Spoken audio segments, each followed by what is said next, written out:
As my partner said, the stage is set.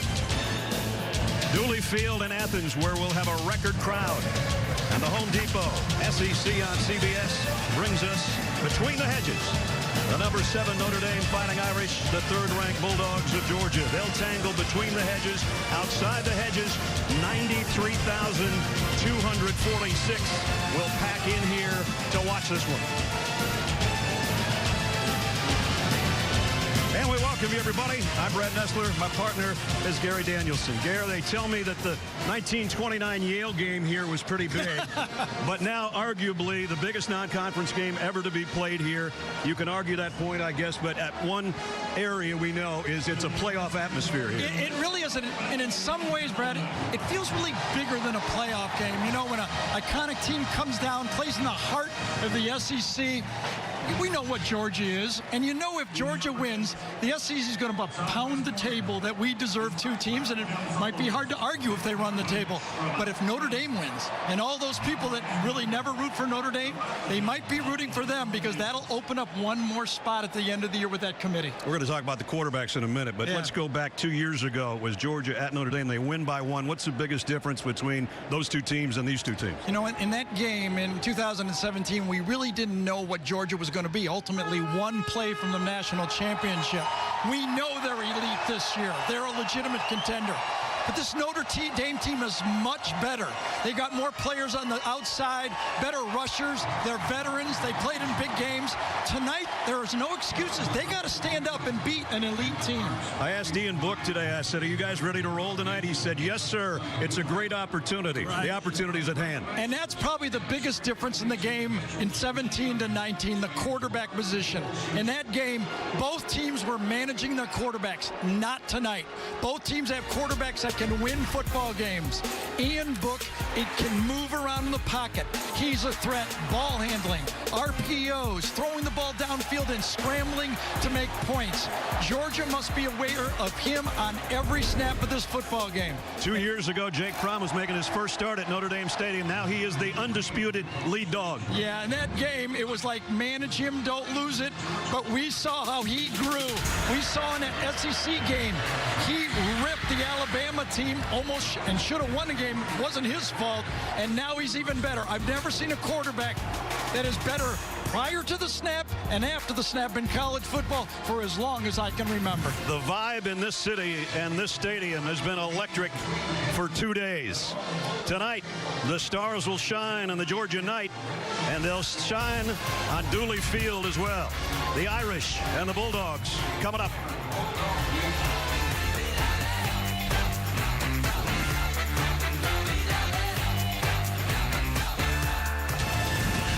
Home Depot SEC on CBS is sponsored by Rocket Mortgage by Quicken Loans, Mercedes-Benz, Aflac, and by Chick-fil-A.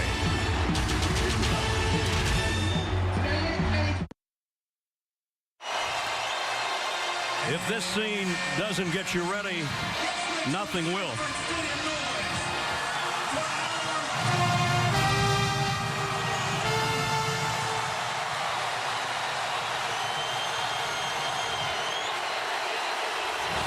Here come the 3rd-ranked Georgia Bulldogs.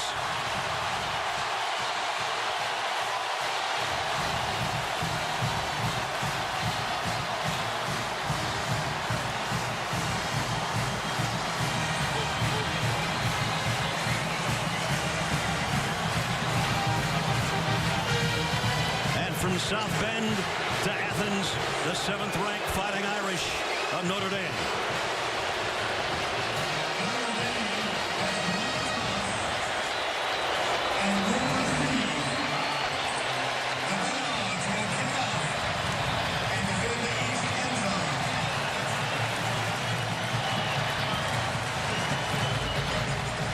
Third member of our team with Kirby Smart, Jamie Erdahl. Jamie. Coach, the buzz around around this game implies that the outcome has a ripple effect on college football nationally. But what matters to your guys is what you told them. What was the final message before you just hit the field? Controlled emotion. No one play is going to win or lose this game. First quarter is not going to win or lose this game. How you execute throughout the game is going to win the game. Coach, thank you. Thank you. Go Dogs. You saw that, 15 straight wins. Georgia hasn't lost a non-conference home game to anyone other than Georgia Tech here since 1996. The Fighting Irish of Notre Dame in these situations have not played well against top 10 competition over the last decade. They're hoping to turn that around tonight.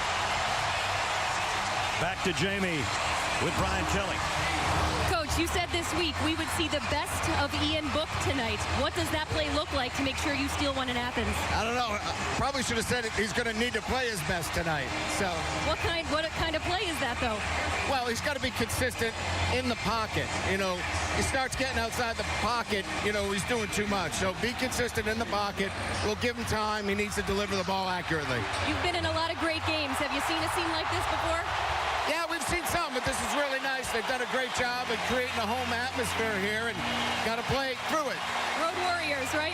Yes, absolutely. Thanks, Coach. Not quite the scene at Notre Dame Stadium 2 years ago when there was a sea of red on their home field. There's not a lot of Notre Dame fans in this building. Agree, but I don't know if there's another team in college football that's more prepared to play in big game atmospheres than Notre Dame. I mean, they don't want them, but they know what it's like to play in them. Exactly. You just saw the graphic of something I mentioned earlier with 500 additional seats added to the west end zone. This is the largest crowd to ever watch a football game in this state. 75 degrees. It is perfect. Notre Dame won the toss. They want the football. Only the third meeting ever between these two teams. The aforementioned one 2 seasons back. And then national championship win by Georgia following the 80 season in the 81 Sugar Bowl.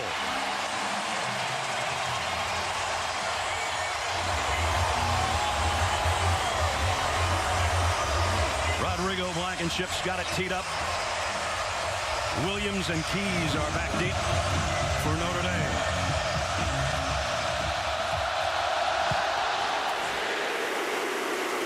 And as Rodrigo does so many times, a touchback. So they'll bring it out to the 25-yard line. Let's take a look at our starting lineups presented by Chick-fil-A. And here's the book on Ian. 8 touchdowns coming off a record-breaking performance for him. 360 yards and 5 touchdowns in the win over New Mexico last week. 11-1 as a starter. That lone loss was to Clemson in the playoff game. Started out the season a little jittery in the pocket, and that's why Brian Kelly was telling Jamie, I want him to handle the pocket. That's our best chance. We'll take the other stuff after he does the pocket right first. 3 wide-out group of Claypool, Fink, and Keys for Book on first down at the 25. They fake the toss. He comes up throwing and fires complete to Komet, his tight end. And he's got positive yardage and picked up about 7. So we take a look at the rest of the lineup, and lo and behold, who did we highlight? Yep.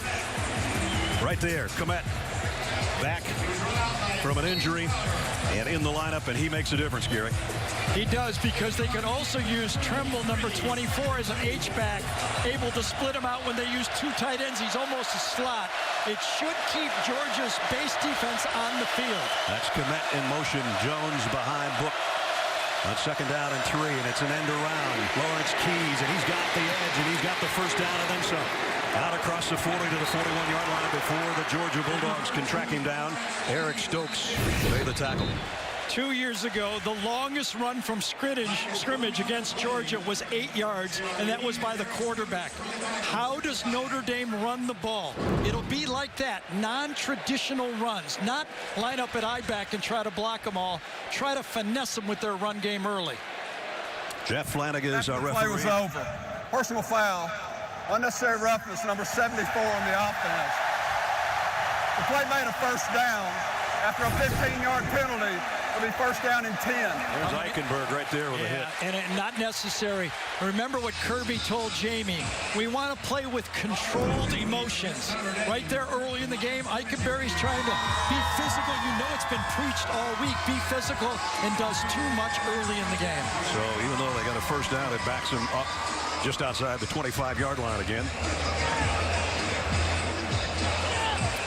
Eric Stokes, I think the cornerback, is the guy that's down, and they're already low on cornerbacks. Yeah, Tyson Campbell did not dress for the game. They lose Stokes, it would be 2 out of their 3 best defensive backs could be lost for the game. Well, at least corners. I probably should rephrase that. And we'll check on him as he is helped to the sideline.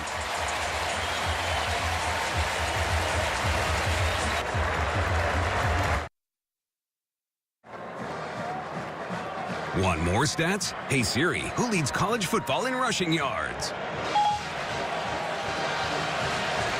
No score here early in the first quarter. Let's go back to that last play of Eric Stokes. Yeah, that happened to Stokes on the tackle. Watching between the legs, the right ankle of Stokes buckles when he makes the hit against Keys right there. I think he just slightly tweaked or turned his ankle. Tyrick McGee comes into the secondary, and he goes into the tent. And it's first down for Notre Dame after that penalty at their own 26-yard line. And now they just jumped. I think it might have been Aaron Banks or Eichenberg. Offense number 74. Penalty is 5 yards. 2 mistakes by Eichenberg in the opening minute. And probably their highest regarded offensive lineman, who's a veteran. Senior out of Cleveland, Ohio. As you take a look at the Georgia defense, J.R. Reed is the leader of that back end of the Georgia defense, without a doubt.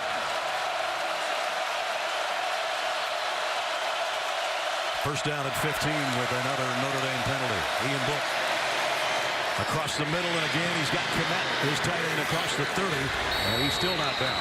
Takes a whole pound of dogs to at least stand him up. Yeah, I think the forward progress is going to go back to about the 31-yard line, though.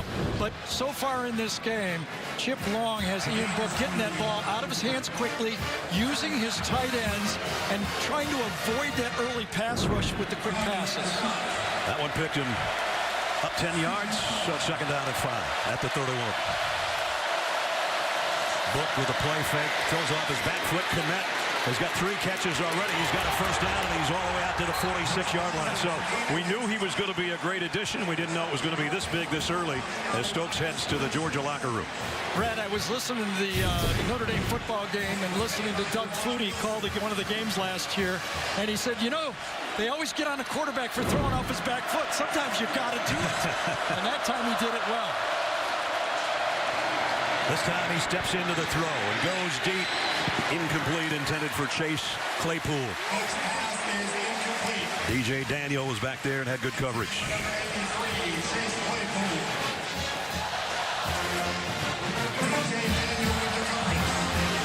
Claypool is his leading receiver with 9 catches for close to 200 yards coming into this game through 2 weeks. He comes out.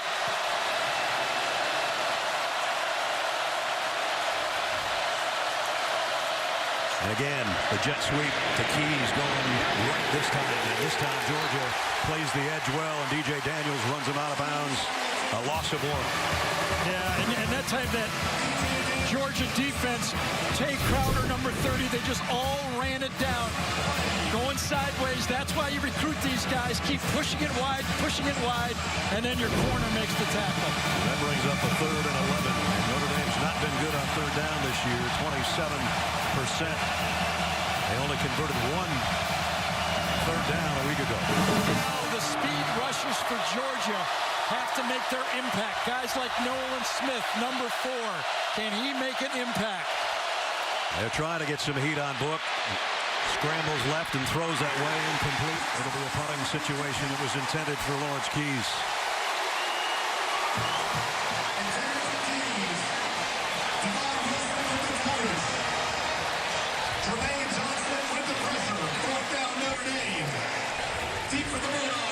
Jay Bramlett will come in to punt for the Irish. you look behind him, and on the other end, Tyler Simmons awaits at the 15 for Georgia.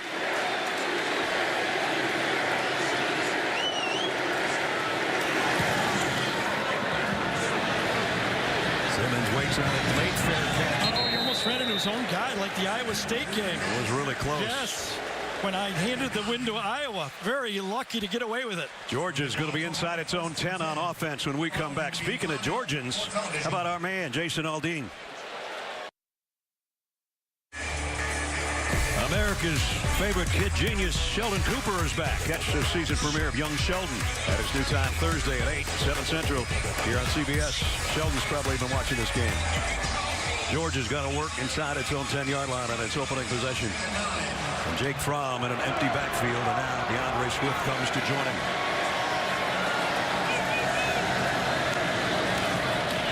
Fromm comes up throwing. Complete out around the 14-yard line to Demetrius Robertson. As we take a look at our starting lineups presented by Chick-fil-A, and it all starts with number 11. Jake, the junior, out of Warner Robins, 26-5 as a starter in a Dogs uniform. First career start was Notre Dame 2 years ago. He said, I didn't feel like it was that big a deal. I was more nervous when we came home the following week to play Samford. I said, Samford? You ever seen anybody looser in a Friday meeting than Jake Fromm? He's fun to be around. Second down and 4. Throws left and into some traffic to Robertson again. So Demetrius Robertson back-to-back receptions. Here's how the rest of the Dogs look. And, of course, DeAndre Swift, 1,000-yard rusher a year ago and probably headed in that direction again this season. So, new offensive coordinator James Coley decides, Notre Dame's been hearing about that power offensive line all week, so I'm going to come out and space him out with some short throws. Soften him up wide before he tries to pound on him inside. That's James Cook in motion. The game is to Swift. Tripped a little bit. He hit the line of scrimmage. We take a look at the Irish defense. Leading tackler coming in. Asmar Billall. They really need the guys to set the corners, Armora and those guys on the edge, because if Swift gets outside you, goodbye. Yeah, tackling in the secondary. In the secondary, the safeties for Notre Dame can't miss. They don't have to be physical. Just drag the guy down. Cook's in a slot with the tight end Warner, and again, he'll be on the move on second down and 7. Blitz coming. Fromm throws it to Swift. One-on-one. And good tackling, like Gary just said, and an excellent job there by Drew White. Let's check in with Jamie. Well, I know it looked like an ankle at first when Eric Stokes went into the medical tent. It's actually his right knee, but if there's any optimism there for Georgia, he did jog into the locker room, but he's still in there at the moment, guys. All right, Jamie, thanks. Technically, the knee is attached to the ankle, so it's partially right. The leg bone's connected to the whatever. Exactly. Third down and 9. Georgia's been pretty good on third down through their first 3 weeks. They have elite pass rushers. Can they put some pressure on Fromm? They've got 6 guys up there close, and they're bringing an extra one, and it's a screen to Swift, but it's a great open field stop again. And Jack Lamb, number 31 that time, is their middle linebacker in their dime package. The scouting report going into this game was number 31 has to draw the blocks, get back in there, and tackle the check down. If you talk to Clark Lee, the defensive coordinator, he says if Lamb tackles the check downs, we'll be okay. Chris Fink waits on Jake Camarda's punt.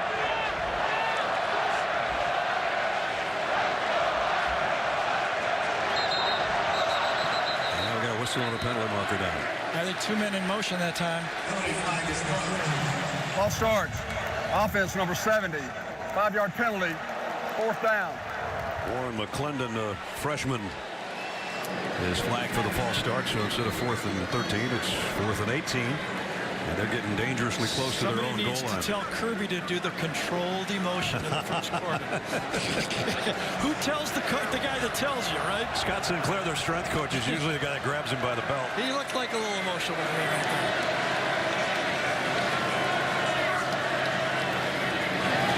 They got some heat on the punter, but he got it away.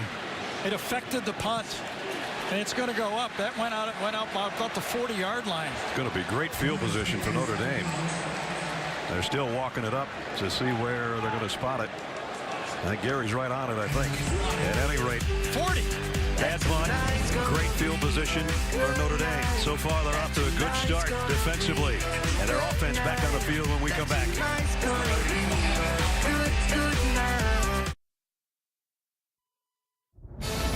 Adam Zucker in New York with his Papa John's update. Biggest upset of the day so far, Pitt. They call this the Pitt special. Looks like the Philly special, but after seeing UCF score 31 straight, Pitt with that play, and they give UCF their first loss. And number 21, Virginia, saw Old Dominion come to town and score the first 17, but they are on the board, down 10, heading toward halftime. Ness, Gary, back to you. Zuck, thanks. Big win for Coach Narduzzi, huh? Yeah, I would say so, and especially coming off the decision he made a week ago when he received so much criticism. That was only a 25-yard punt here. Yeah, we looked as close as we could. No one touched this football, and I just feel that he felt the pressure up front and just kind of missed it. And that miss sets Notre Dame's offense up at the 40-yard line. Eric Stokes is back out of the locker room. Appeared to be running okay on the sideline.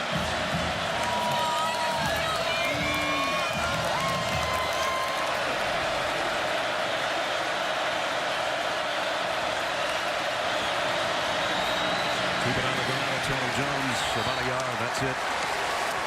Coming into the game, Jones and Ian Book were both at 127 yards through 2 weeks as far as their leading rushers. Yeah, I think if you would ask me what's the biggest difference between the two teams, groups against groups, the Georgia running back group kind of is so powerful and game-breaking, and the Notre Dame group does not have that guy yet kind of to emerge. And Georgia has been stingy, allowing only 61 yards a game on the ground. Another false start. False start. Noise is getting to him. Offense number 72. 5-yard penalty. Second down. I was on the field before the game, and I said, Brian, your team is better than it was 2 years ago. What'd you tell him? And he said, I said exactly that. We're better at receiver. We're a veteran team. You guys want to be elite? Go out and beat an elite team, and you'll be elite. Midway through the first quarter, neither team has drawn blood yet. Empty backfield. That's 2nd and 14. Book. Pressure coming over the middle. High this time. Incomplete. That was intended for Claypool. And Ian Book in the first games has started off rather slowly. 2 for 5 in the first game for 21 yards, and then 5 for 10 for 48, but he threw for 360 in the total game. So both games, he got off to slow starts. Against this Georgia elite football team, you can't waste a series. 3rd and 14. Here comes a blitz. Book across the middle. Nice throw. Tony Jones is going to be short of the first down, but they got it all the way to the 31, and this might be a decision for Brian Kelly. Well-designed play this time. Saw the blitz coming, gets the matchup on the running back that he wants. Watch Book, buy time, goes to the inside, and should have creased it. I mean, you got to kick those heels. They're going on 4th. You saw that graphic about their 4th down conversions a week ago. This is 4th down at 2 in a big situation here early in the game. Kelly's calling timeout. Gonna think about it. So his quarterback will go over and have a chat with him. Remember, Brian Kelly's not as young as he was, and he sprinted over to get that timeout. Now, 6:53 remaining first quarter. We'll see what Notre Dame does when we come back.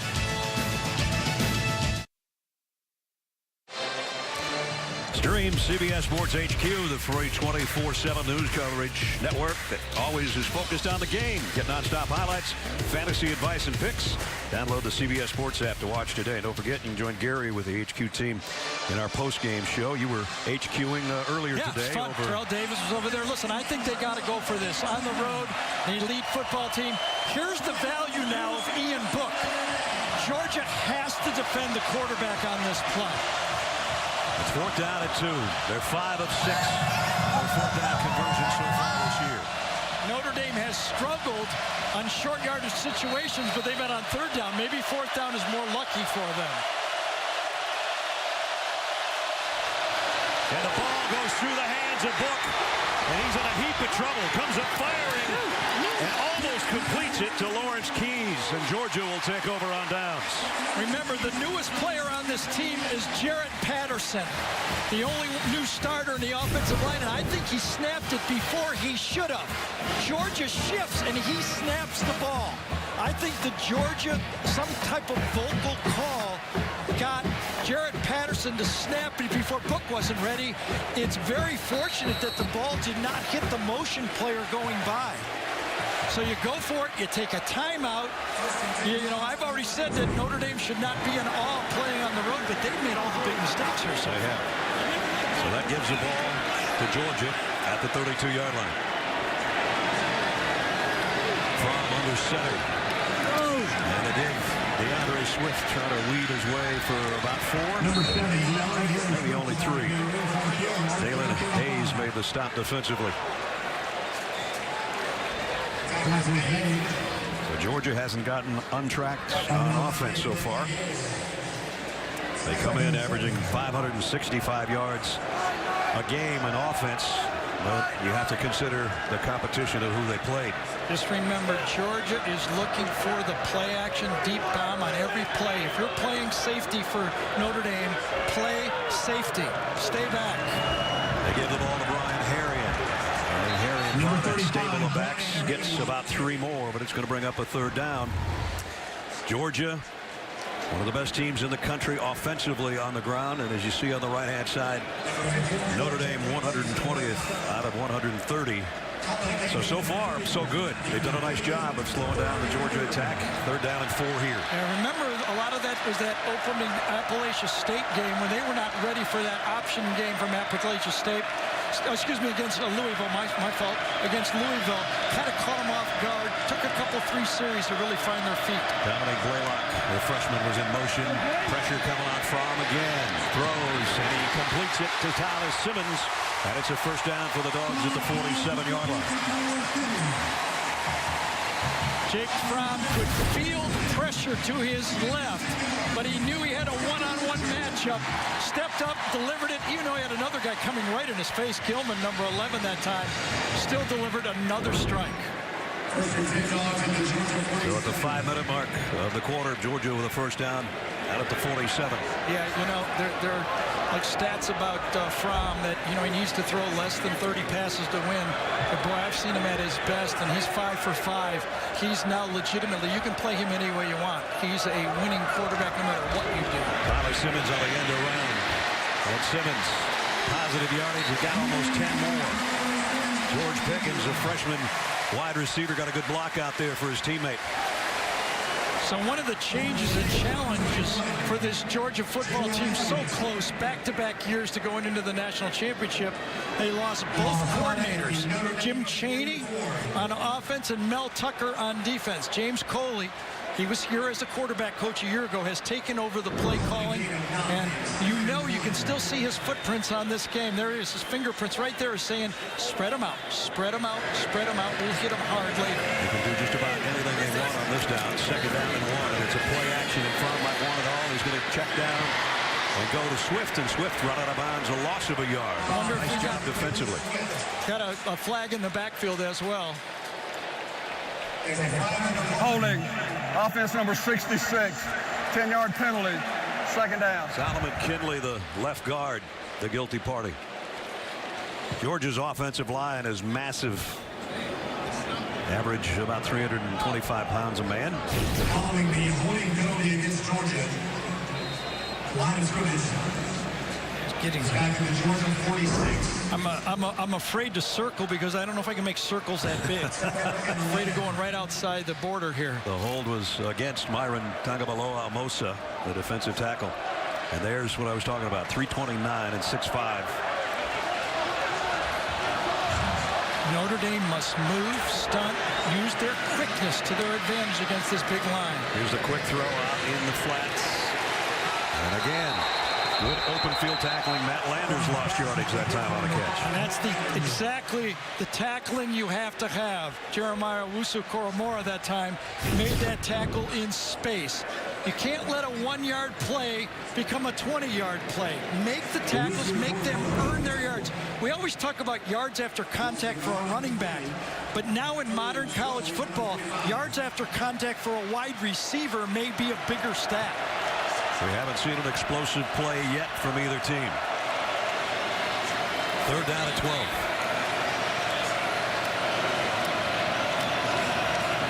Jake Fromm, 4-man rush. Pressured, lobs one.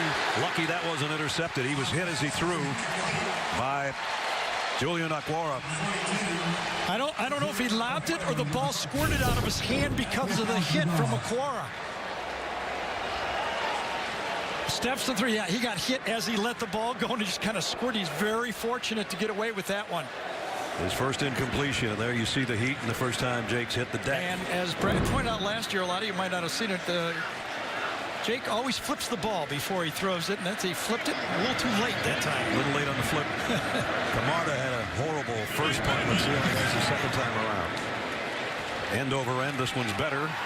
And fair catch taken around the 14-yard line. So the Irish have it back on offense. We give you a reminder that tomorrow it's an NFL doubleheader highlighted by Patrick Mahomes and the Chiefs in their home opener against Lamar Jackson and the Ravens. Followed by the Saints. They'll head into Seattle to take on the Seahawks. It all begins at noon Eastern. JB and the gang huddling up on the NFL Today, presented by Jeep.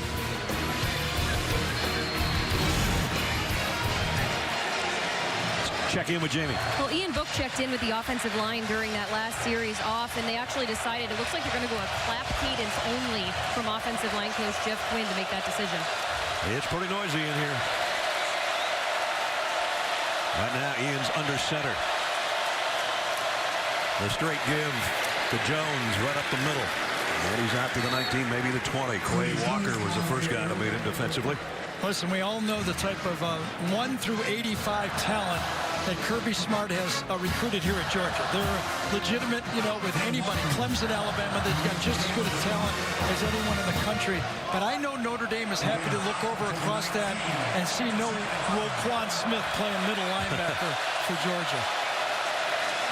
He could erase a lot of mistakes. Jeez, he did. 2nd down and 5. Georgia's going to bring an extra man. Book throws it out in the front, complete to Jones. Nice wheel and turn and first down. Richard LeCount knocked him off his pins, but Tony put his foot in the ground. Little spin move to get the extra yardage needed to move the sticks. I had to chuckle. Clark Lee,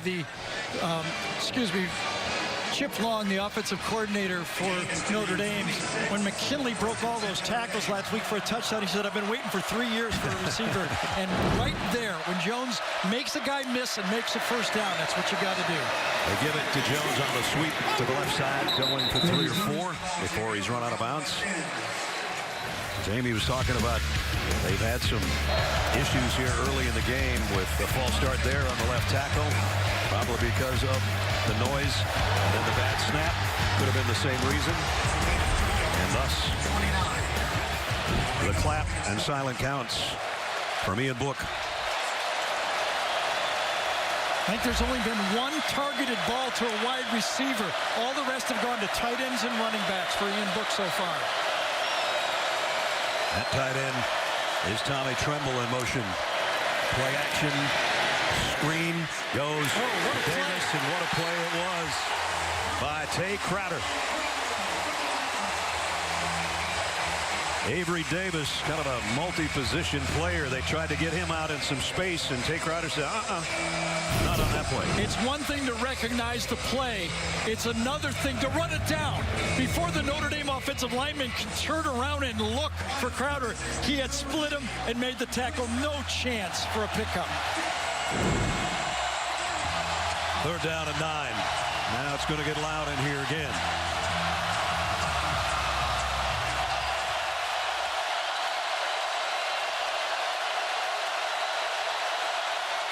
Four-man rush. Book backpedals, throws in the flat. Claypool's got a first down out to the 40-yard line. So there's his big 6'4", 230-pound wide receiver. I can't imagine that this is not a bust. 3rd and long. Claypool actually runs behind the line of scrimmage against a zone defense and picks up an easy 12 yards. That brings us to the end of the first quarter. Neither team has been able to score. Number 7 and number 3 in Athens.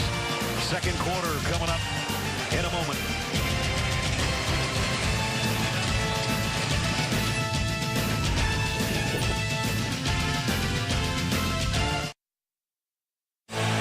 Back at Dooley Field, Sanford Stadium in Athens.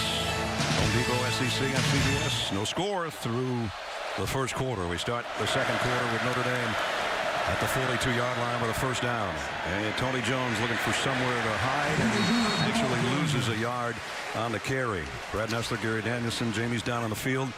Notre Dame came in a big underdog. They've had some penalty issues through the first 15 minutes. What's the best thing they've done so far? I'd say make tackles. They haven't missed anything. You know, Fromm is completing passes, but nothing big so far. As long as they tackle in space, they have a good chance. They did that time. That was kind of tackle in a phone booth for Tony Jones, who lost a yard. It's second down and 11. Ian Book throws out in the flat. It's Komet, and Komet dropped it, but got on top of it. So his 4th catch already here in the first half.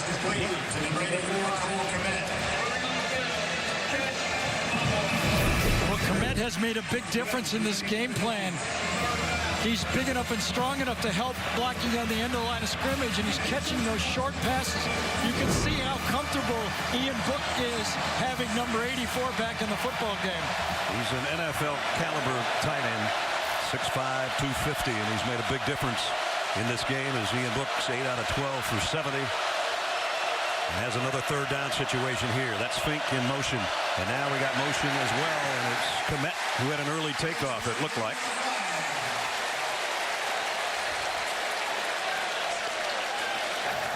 Ball starts. Offense, number 69 and number 84. 5-yard penalty, 3rd down. Right now, I think Notre Dame Nation and Brian Kelly is going, boy, I wish we would have had this home field advantage when we had them at our place. Exactly. Because that night, about 50% of that stadium was Georgia red. And here it's not 50%, it's almost 95% Georgia red here.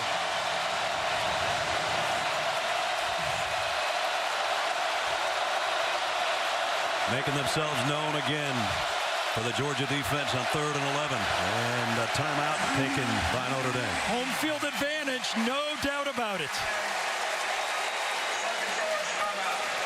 13-18 remaining first half.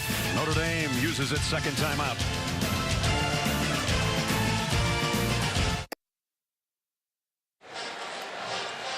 Last season's hit comedy is back. Cedric the Entertainer and Max Greenfield star in an all-new season of The Neighborhood. Miss Nancy and I watch that every Monday at 8, 7 Central on CBS. Here's what Gary was talking about, speaking of neighborhood. Georgia thought they were in their own neighborhood at Notre Dame Stadium in South Bend 2 years ago as they gobbled up tickets. That was the scene there in 2017 in a 20-19 Georgia win. And now here in 2019, that's the scene in Athens. So much for Southern hospitality. Exactly. These people down here don't sell their tickets, do they? After the Notre Dame timeout, 3rd down and 11. Remember, Notre Dame has been throwing short passes on 3rd and long, and they've been successful with it.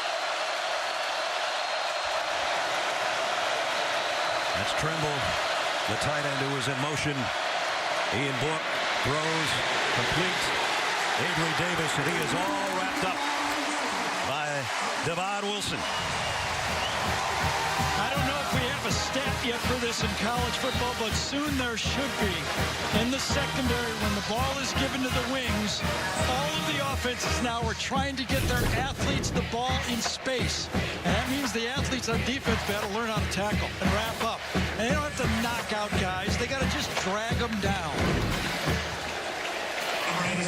Tyler Simmons averaging over 19 yards of punt return coming into this game. Had a fair catch earlier from Jay Bramlett, a freshman out of Tuscaloosa, Alabama. So he knows all about the SEC. This is a good kick. Simmons has to call fair catch again and dropped it. Notre Dame's on top of it. Chase Claypool comes up with a football.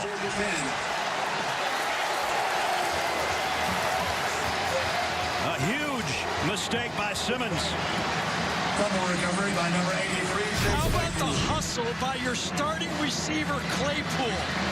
Gets down there on special teams and is there to make the easy recovery. A gift.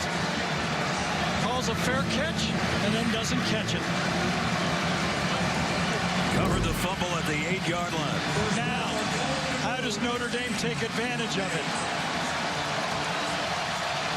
Can the Georgia defense hold Notre Dame to a field goal? Try the biggest first part of the football game when you've had a strategic play that the offense and defensive coordinators got to come up big with a play. That little group we talked about, happy down there in that corner. That's right where their offense sets up on the right hash of the 8. Little toss to Fink. Fink's got blockers in front. Hit at the 6 and goes down. Again, this goes in the books as a pass, but this is Notre Dame's run game. They really are putting this and counting this as how to run the ball against Georgia. All right, Ian Book has not rushed the ball in this game yet. This is where he can be so dangerous. Georgia hasn't allowed a red zone touchdown yet, but they just gave Notre Dame's offense a gift at the 8, and now they're just outside the Georgia 5.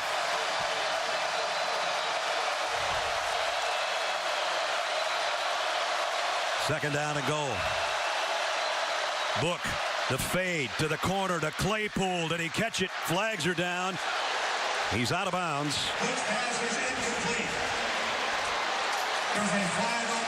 DJ Daniel was the guy that was covering.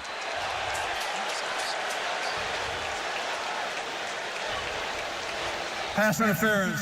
Defense number 14. Fouls in the end zone by rule. The ball be placed at the 2-yard line. First down. Slot receiver fade. Everybody's got this play. Everybody's got a 6'3" receiver. Very physical Chase Claypool, and you can see Daniel is riding him, has his hands on him the whole way. Had to be called.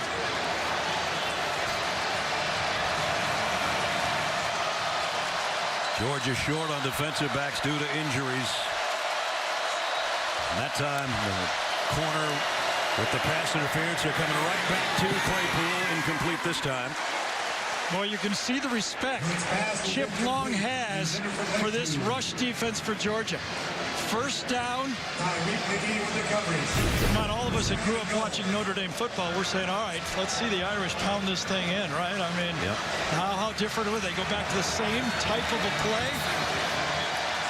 I just keep thinking, when's the quarterback draw coming? Yeah.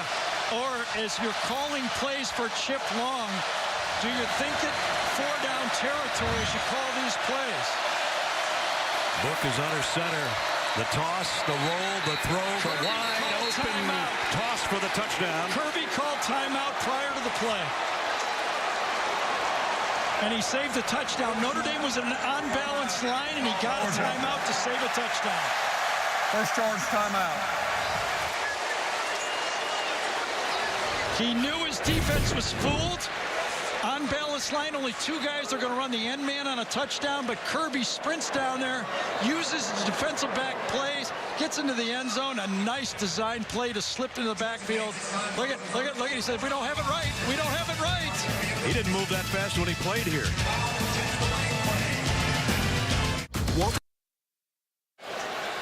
Beautiful shot of the record crowd.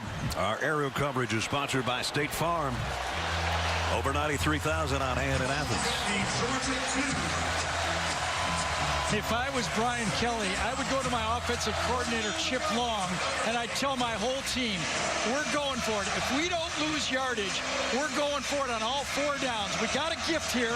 What's the big deal? If you would have caught it, he'd been at the 9. If we get it and we don't make it, they get the ball at the 2. We're going for a touchdown. Ian Book in the shotgun all by himself. Davis in motion. They fake it to him. There's the quarterback run. He's close. Book keeps, and it's not short of the goal line. Just shy of the Georgia goal line. Monty Rice did a good job getting that hit on the edge. Book goes inside, but Monty Rice delivers the hit and does not let Ian get far enough near the goal line. So now it's 3.5 yards. Watch for the quarterback sneak here. Brock Wright comes in and does the push to the quarterback when he's in the game. They do not have him in there. 3rd down and goal. About a foot away. The quick screen, and it's broken up by Georgia. They tried to get it to Claypool on a little slip screen, and J.R. Reed knocked it down. And Notre Dame is very fortunate this was not called a lateral. This was close. Tries a quick screen. That's very close to being a backward pass. Woo! Called incomplete on the field. I don't see enough to overturn it. Here's the quarterback sneak look. We're going to get the push from behind by the tight end. That's Takis. 4th and goal. Now they shift out of it. Book fakes the throw, in trouble. To the back of the end zone. Caught by Clement for the touchdown. It didn't work as it was drawn up, but it worked. I'm not even sure Clement was the intended receiver. I don't think so either. I agree with you. I think he was throwing it to the back of the end zone on the play. Wants to throw it wide, nobody there. I think he's throwing it right here to the back. He was trying to get it to Tony Jones. And intercepted on the play. Cole Clement says, I'll take that. Intercepted by your own guy for a touchdown. Well, Brian Kelly was thinking like I was. Go for it. But you can see the respect he has. I'm not running inside against these guys. Throwing almost every down. Jonathan Dorr, the snap was low, but the kick is perfect. And with 10:39 to go in the first half, Notre Dame strikes first. We told you Cole Clement would be a big part of this game. He's got 5 catches, including a touchdown. Short drive, and number 7 is up 7 in Athens.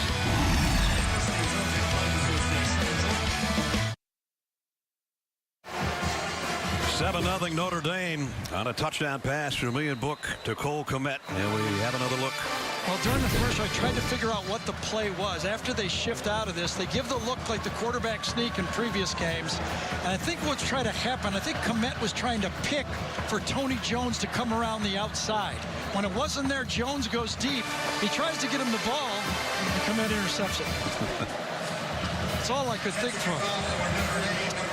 That's what it sure looked like when we first saw it, and indeed that's what it was. James Cook and Brian Herrion wait on the other end of this kick. And Cook's just going to have to field it and back and take a knee, and we'll bring it out to the 25 for Georgia. Let's test your knowledge with tonight's Aflac trivia question. What do we got? When was the last time Notre Dame defeated an Associated Press top 10 team on the road? We told you they've had some struggles in that area. Right now they're leading the number 3 team in the country by a touchdown. So let you chew on that one for a while. Remember, the fumbled punt is what led to a 8-yard drive in 5 plays. Been a while since Georgia's even behind at home. Now let's see if their offense can get something working. So far, not really. It's DeAndre Swift, but only a couple. DeAndre Swift on the carry, gets up a yard. 34 total yards coming into this series. 2 first downs, been bottled up. They've tried to loosen up this Notre Dame defense. It's a veteran defense. Veteran at safety. It's off the edge. If you look inside, Drew White, number 40, who struggled earlier against Louisville in that game, has gotten better every series he's played for Notre Dame. Looks like a legit defense now. They've got it all together. James Cook in motion. They'll try Swift again. And Swift trying to pop out the backside, and he did. And he got a first down. There's the best run so far for Georgia. Well, Loey Gilman, number 11 that time, was right there, but he tried to tackle the ball. He tries to get it and rip it, and Swift spins and keeps going forward for a positive play. Probably the first real missed tackle of the game, don't you think, for Notre Dame? They've been pretty strong in that area. Jake Fromm is 6 out of 7, but for only 16 yards so far in the game. Eli Wolf there, that tight end for Georgia. Ryan Herring gets the carry up the middle, and Herring got almost 5. He doesn't really get enough credit. He's kind of the unheralded guy in that Georgia backfield. Everybody's high on Zamir White, the redshirt freshman, who's a huge recruit. James Cook, who's got lightning fast speed. And then you kind of forget about number 35. He is solid.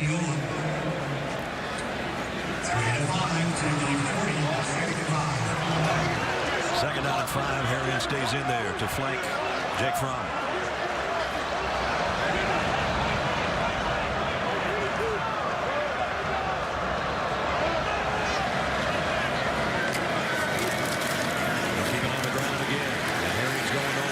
Of a yard. Drew White, the inside linebacker, number 40. Hey, watch him.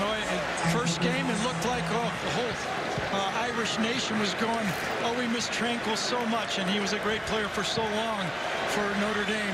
But Drew White just keeps getting better and better. Every series, you can see it on tape. Every series, he looks better than the series before when he plays. This is a more comfortable game for him, too, though. Yep. It's not the option, speed stuff. More coming downhill at him. Georgia with a bunch receiver group to the left, and now that's Robertson who's going to join the backfield and come back out of it. Fromm scans the field, throws complete, caught. Eli Wolf, who we just mentioned earlier, transferred over from Tennessee, and he's already got more catches as a Bulldog than he had all of last season with the Volunteers. I think it was Jack Lamb, number 31, was bluffing the blitz, and he turns around and tries to find the crossing receiver just a half step late. See it right there? He turns a half step, and Wolf gets by him. The transfer from Tennessee gets it and picks up the first down. And that was a pinpoint pass by Fromm to get it in there to him. First down at the 47. Two tight ends set now with Charlie Warner and Wolf in there.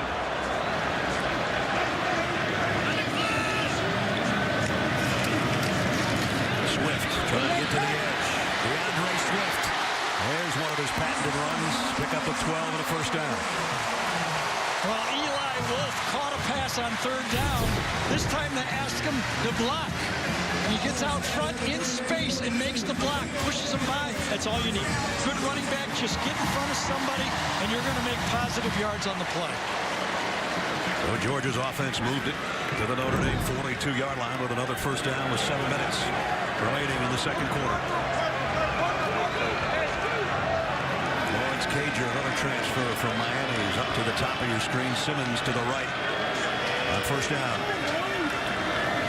Play action. Fromm's going to flip it out there to Charlie Warner. Dropped the ball, scooped it back up, and picked up a yard maybe.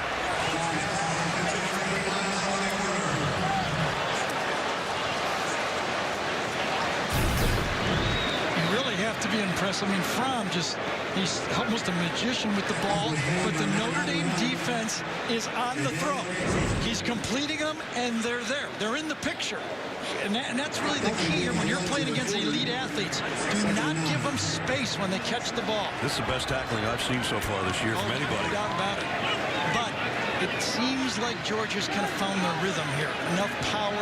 They've got to kind of go in both directions now. A little bit of everything. Dominic Blaylock out in the flat with a reception. Got around to the edge. He's got a first down. They really like this kid. Freshman out of Marietta, Georgia. How does he get it out? A little wiggle inside, then he backs up for the old bubble screen, basically. Gives it to him and gets around the corner. Dominic caught 4 passes for 112 yards a week ago, including a touchdown. Yeah, Jalen Elliott, number 21, has to make that play. You're not going to make them all. But when you look at the tape the next day, it's those little plays like that. Another foot outside on his angle.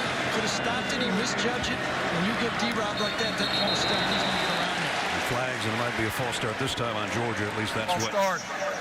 77 offense. The 5-yard Irish penalty. are saying, and it was Cade First Mays down. who flinched.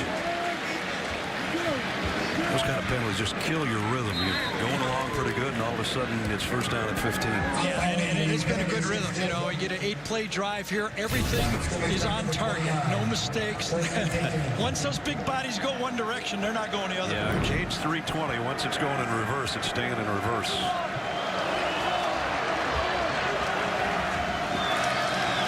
So back to the 29. Harrion with Fromm with a shotgun. The throw is going back out to Blaylock again. Let's see if he can beat his first man. Nope. Nice job back there defensively by Crawford to make the tackle. And we got a Georgia Bulldog down on the field around the 27-yard line. Got to do it. You know, it's been preached all week. Make the tackle when you have a chance. Sean Crawford. 3 surgeries, missed 3 different years, still playing football and makes the big tackle. And there you see Big Kinley down, number 66. We'll check on Solomon McKinley, Kinley rather, when we come back.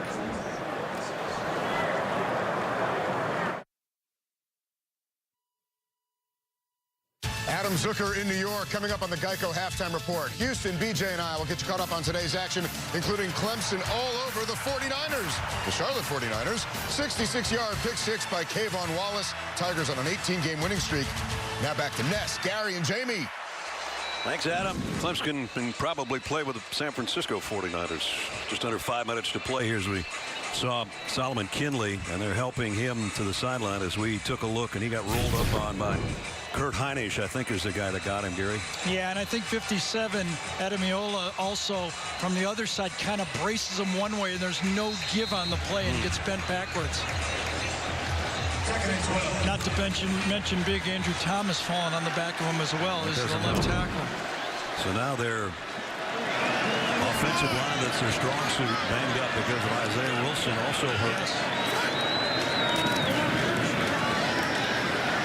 Swift. Maybe to the 23. So now they got that 3rd and long. They're going to get that nickel package or dime package actually from Notre Dame. They've been keeping their safeties back. If you're Kirby, do you think 2 downs for a first down, or do you think a field goal?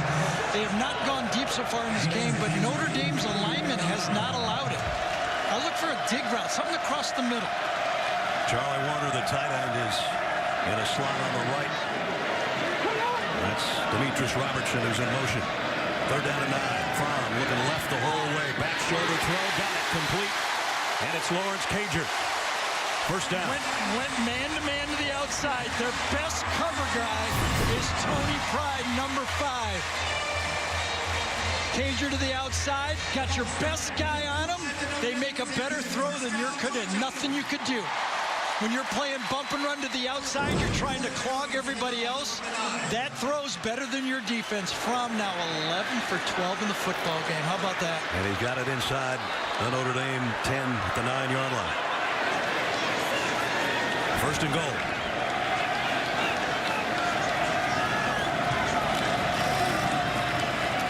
Fromm keeps it himself.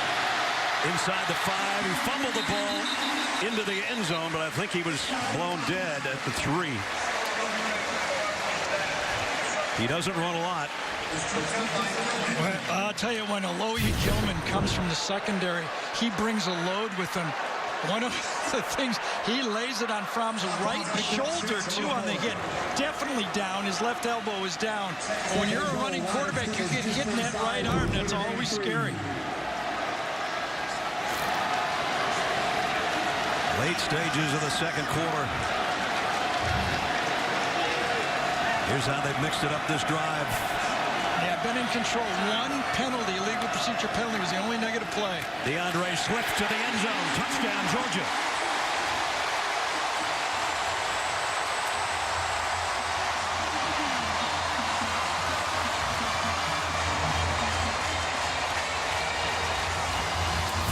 Something for the record crowd to cheer. That's what Kirby says. Finally, we've settled down and played our football, keeping everybody off balance. I'll tell you, Andre Thomas, number 71, the All-American left tackle for Georgia. What a play. We could get another look at the big guy. From this angle, you won't be able to see it. Let's see for sure if he gets into the end zone. I think when his knee touches the balls across the line. I do too.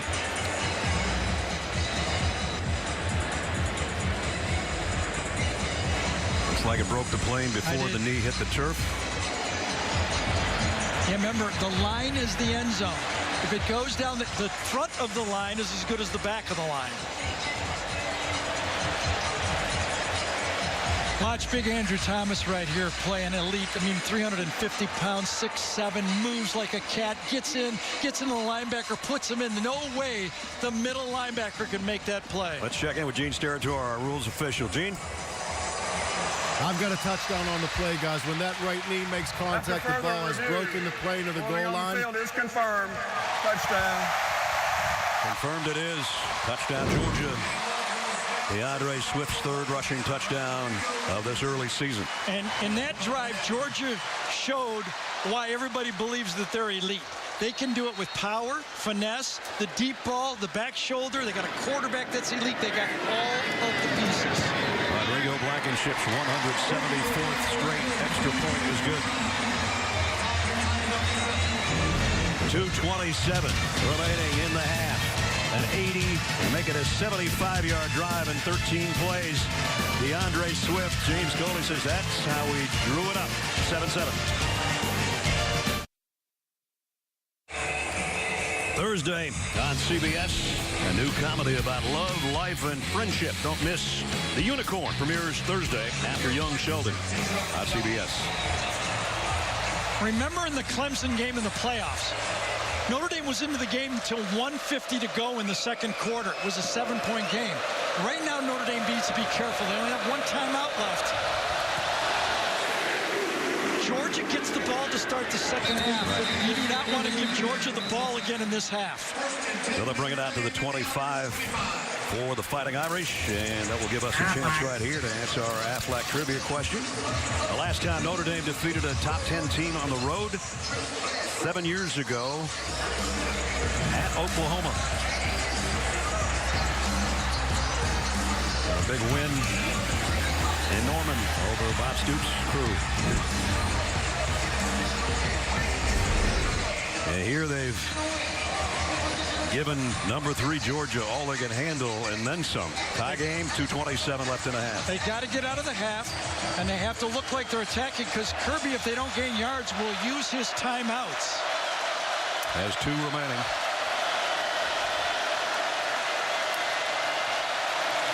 Ian Book throws across the middle, in and out of the hands of Fink. It might be almost intercepted. It's still loose. I'm not sure the ball ever touched the ground. No, so far. Tay Crowder supplied the hit, and then it seemed like the ball was still above the surface. Let's see. Rolling on the field is a catch. Second down. Wow. What a catch. Off the back shoulder as he gets hit. Might be the play of the game so far for a receiver at least. What a play. Book, deep middle, got his man, and it's Kmet the tight end again, all the way down to the 45-yard line. Well, Irish fans are going, when we have a tight end, we are a threat. Goes right down the middle, and Book makes a perfect throw. Can't throw it any better than that. He actually backpedaled his way to the 42, a 28-yard pickup. Book, pressure from the corner, throws to Kmet again, and he's got another one. He's caught 7 passes already. Yeah, this is the part of the game, talking about the 2-17 game, that Notre Dame didn't feature in that game. They did not have the passing attack that they have tonight. Ian Book talked about being elite. His offensive coordinator said, go prove you're elite. So far, he's shown he can match anybody. 2nd and 8, set to throw again, and going deep. And it's caught inside the 15, and it's Lawrence Keys. Great drive being executed by Ian Book and his receivers right now. Well, Georgia got a one-on-one back shoulder throw. Here's a 50-50 ball to the outside. Throw it up. Go get it. You know, we should stop calling them 50-50 because it's probably about 75-25 advantage of the receiver on those balls. 2 28-yard pass plays in this drive to the Georgia 12. And now they'll back it up. That's the 3rd mistake by your veteran left tackle, Eichenberg. 4th false start penalty, if that's what we're going to get here. By the way, our officiating crews from the ACC tonight. Jeff Flanagan, our referee.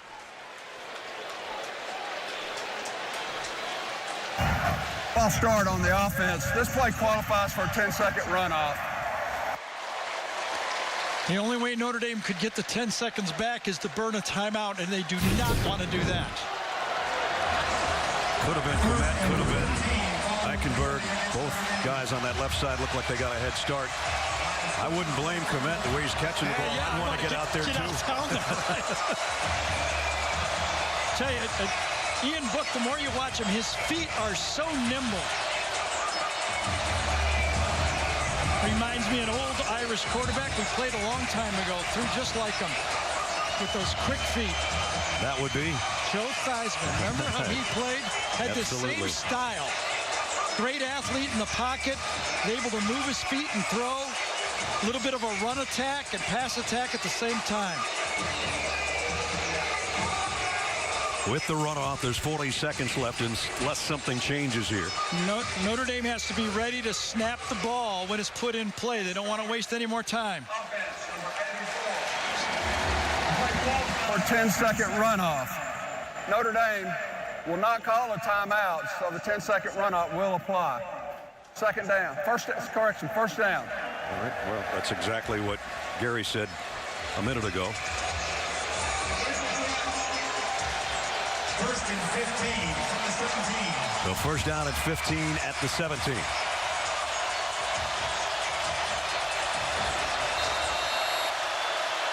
Winding the clock. There it goes. There goes Komet in motion. Book looks right, goes to a screen. He's got blockers out in front for Fink. And Fink's down inside the 10. Do you get up and snap the ball, or do you call timeout? Make up your mind, Notre Dame. 18, 17, looks like they're going to go up to the line of scrimmage. Down to 13. Now they're calling timeout. Wow. They left some seconds out there, didn't they? They didn't want to waste it down, but they wasted so much time they almost gave up a down. Now you got to throw to the end zone. They put 1 second back on, so it's 13 with second down and 7. I think it'd be a real gamble now, Brad, unless you get a first down, to throw the ball inside the field, whether you could get another play off. Big 13 seconds coming up when we return. Second down at 7 at the 9 with 13 seconds left for Notre Dame. Ian Book throws out of the end zone. It'll be third down. And you got to just send the field goal unit in right now. Don't forget, coming up in a few seconds, Adam Zucker, Brian Jones, Houston Nutt. First half analysis, scores, and highlights from around the country. The Geico halftime report. Zucker and the guys will be along shortly. That was a winning drive for Notre Dame right there. Good decision by Ian Book, either at a touchdown or a field goal. Nothing in between. Jonathan Dorr has only kicked 1 field goal this year, and he made it from 36 yards. This will be a 27-yard attempt. Kirby's going to burn a timeout. And there it is. So we'll let Dorr, the junior out of Charlotte, North Carolina, think about it a little bit. So getting out of the half, something that Notre Dame couldn't do against Clemson in that semifinal playoff game. You know, they did not get pushed around that whole football game against Clemson until it got ugly at the end of the half. Right. And then it was all doors off. Well, you said a couple minutes ago, you said they got to get out of the half without any more damage. Yep. Here they're going to supply some damage. Absolutely. Here. Winning drive. Remember, Georgia gets the ball to start the second half. Ian Book has had all the pressure is on the Notre Dame quarterback. He has come through in this game. They don't have a reliable running game. It has to be almost a running game with the short pass. If you gave Brian Kelly the opportunity to say, I'll have a field goal lead at halftime, he would have taken that all day long. And he's got that opportunity coming up if his kicker is true.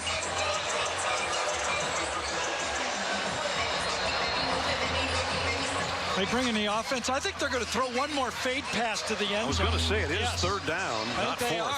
I think they're going to throw one more fade pass to the end zone. Claypool is to the top. By Kirby taking the timeout, it allowed Claypool's up here. Do have double coverage help by the safety. Let's see what happens. And Georgia took the timeout. Yeah, another one. So the chess match between Kirby Smart and Brian Kelly going on here. Well, the chess match was a field goal at first. Then they brought the offense and back. They said, well, why not throw a fade? And then he takes another timeout. What else could they do? Well, there isn't much else to do. If they had tried a field goal on third down, they've always had the opportunity, if it's a fumbled snap or something, that they'd have another opportunity. Well, they didn't have a timeout. No, they didn't have a timeout, so they couldn't do that either. You could, I mean, if you were really gutsy, could run a fake field goal pass. You know, some teams play their quarterback as the holder. The only risk you run here is if you take a sack, it's history. I know that, but Jay Bramlett, the holder on the play, was a high school quarterback. Could have a fake from the field goal by an extra play. Eldor is still standing on the sideline, so here comes the offense. Book's still in. They're going to throw one up. Different look this time as well. They got three wideouts. McKinley. Give offensive coordinator Chip Long credit. He's changed up the look after the timeout. McKinley's down to the bottom of your screen. Fink and Claypool up to the right. They're going to fade it for McKinley, and it's incomplete. But there's still 5 seconds on the clock. Now they'll bring out the field goal unit. Well, that was a lot of talking for a field goal, wasn't it? Sure was. We kind of wore ourselves out there. Exactly, I'm worn out. Well, we have 3 timeouts, 2 different formations. And now it'll still be a 27-yard field goal attempt, which is what we started with a few minutes ago.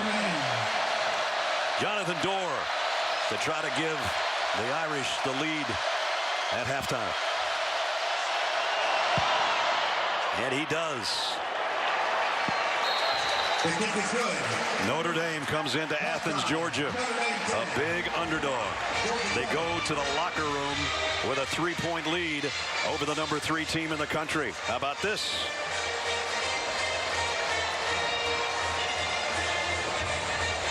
Well, they had to have their quarterback play ball, and he's played ball, and they have tackled. I said they have to tackle in space. Done that, too. Jamie's with the coach, who's up at the break.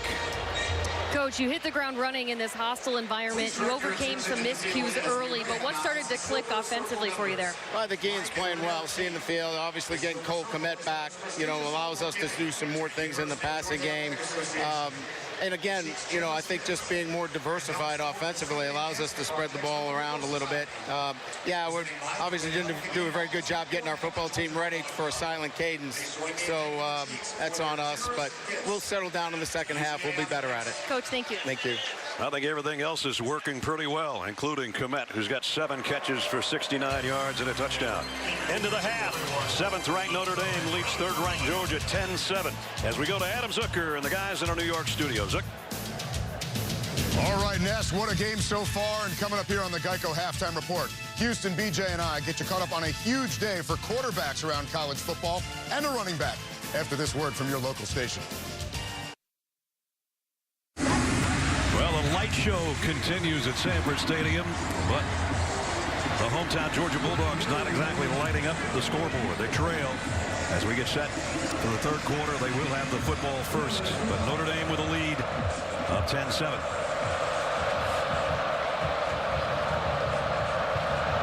Dorr the kickoff.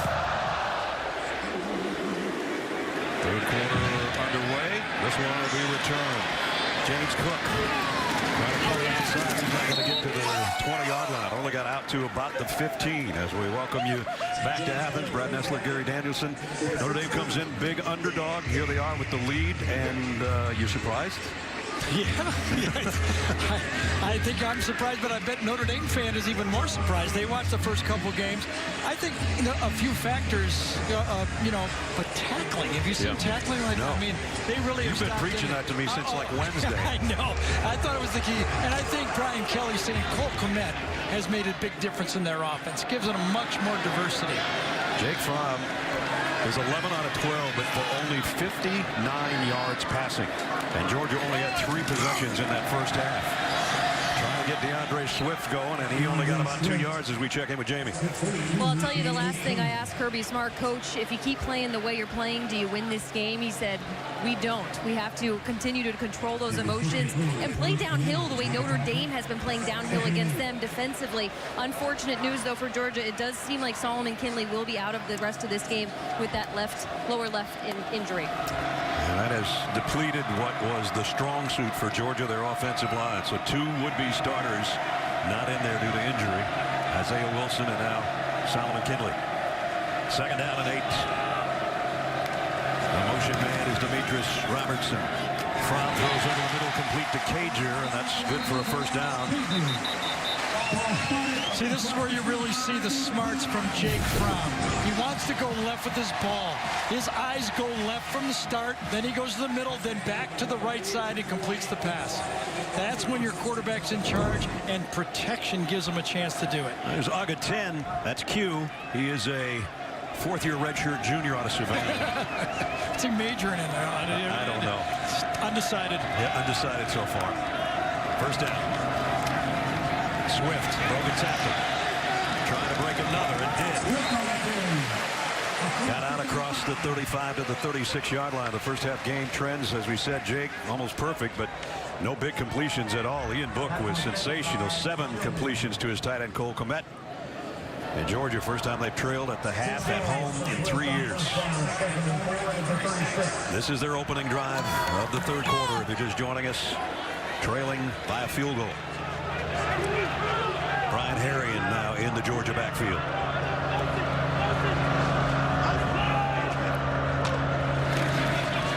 He'll get the call, trying to get to the edge.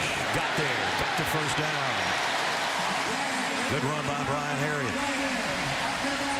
This time got outside Khalid Kareem, number 53, and man on the line of scrimmage. You got around him. That created the space. Kareem couldn't get there, and Harrion gets to the edge. Kind of the downhill, exactly what Kirby was told Jamie. We got to get that ball downhill into the secondary a bit. Georgia stays right up at the line, not really a hurry up, but they stay there as Fromm directs traffic with a 1st down at the 46.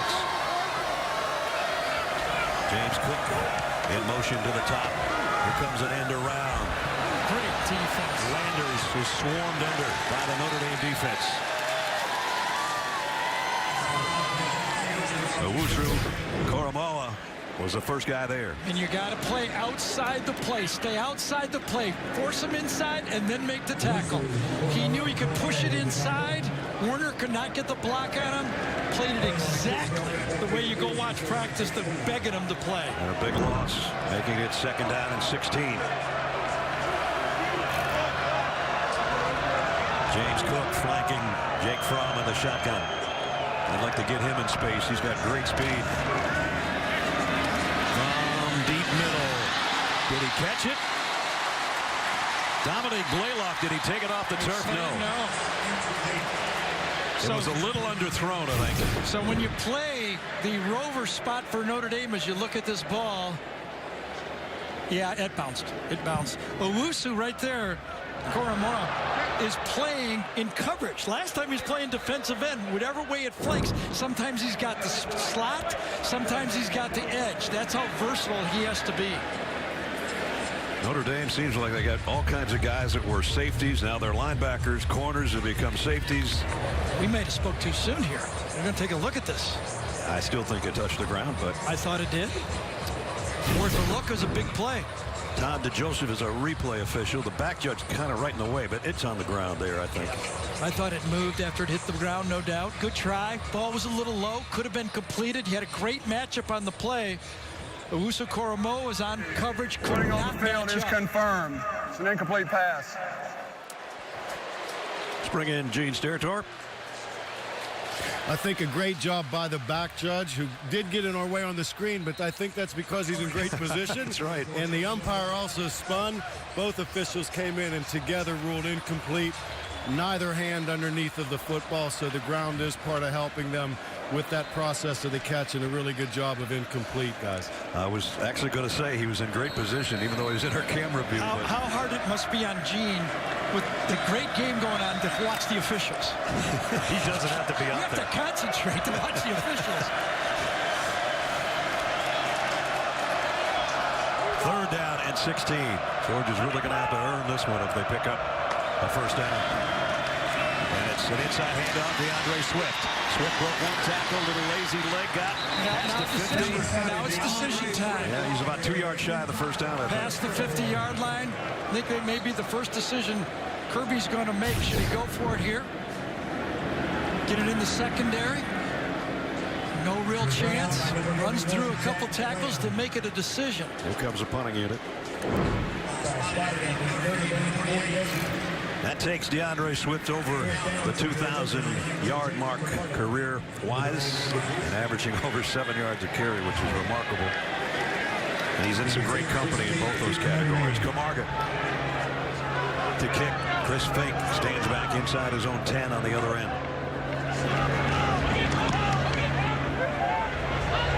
And Fink just gets out of the way of this one. Can Georgia down it? Not quite. James Cook was down there. He just couldn't get to the ball. So a touchback. 10:49 remaining in the third quarter. Third-ranked Georgia, their head coach Kirby Smart still finding themselves down by 3.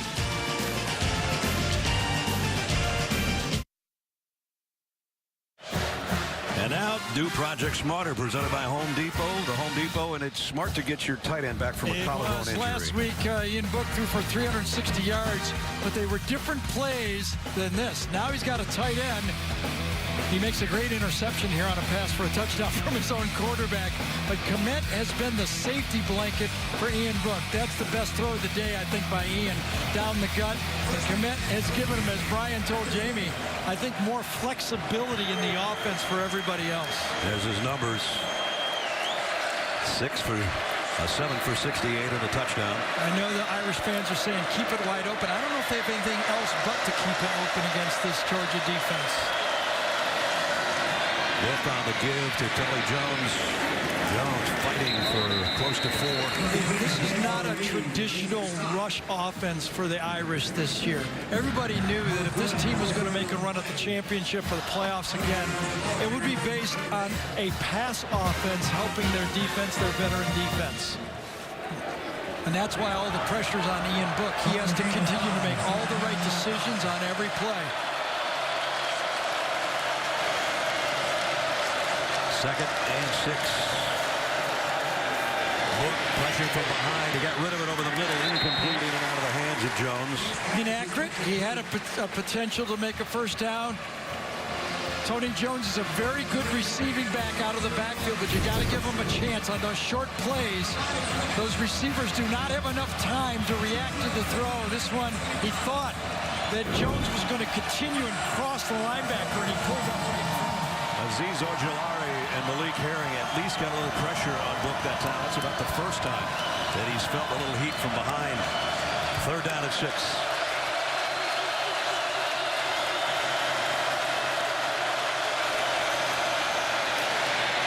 The throw in and out of the hands of Fink and intercepted by Georgia. Devon Wilson's got it. He drops it. He's got it again, and it's out of bounds. I think it's Georgia ball. That thing was like a bar of soap in the shower. Let's see who's got it. Well, I think Georgia's going to end up with it. We're so close to, again, an inaccurate throw over the middle to Fink. He had him for a first down, but the ball's behind. Yeah, you got to make that catch. It's a tough catch, but it's one you expect your senior captain to make. It would have been a good catch, and then it ends up being an interception to Wilson on the play.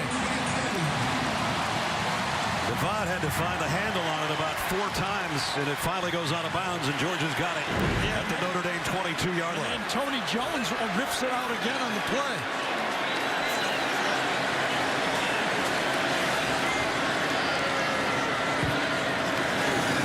Play fake by Fromm.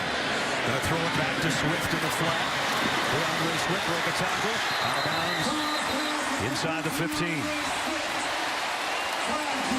Georgia trying to take advantage of an Irish turnover. A penalty marker at the end of the play around the 12-yard line. After the play, personal foul, unnecessary roughness, number 54, offense. 15-yard penalty, second down. I think there was a block late on Kyle Hamilton, number 14, was the call. Justin Schaefer, the backup guard who's in there because Kinley's out with the injuries, the guilty party. For a second, I thought they were going to call it on Troy Pride, but you could see it. I think it was the number 14 from behind. There's the hit. And it had to be called. Come in the game, you want to do something, you want to get in the action, you're in for Kinley, and you end up making a big mistake. So now it's second and 17 back at the 29.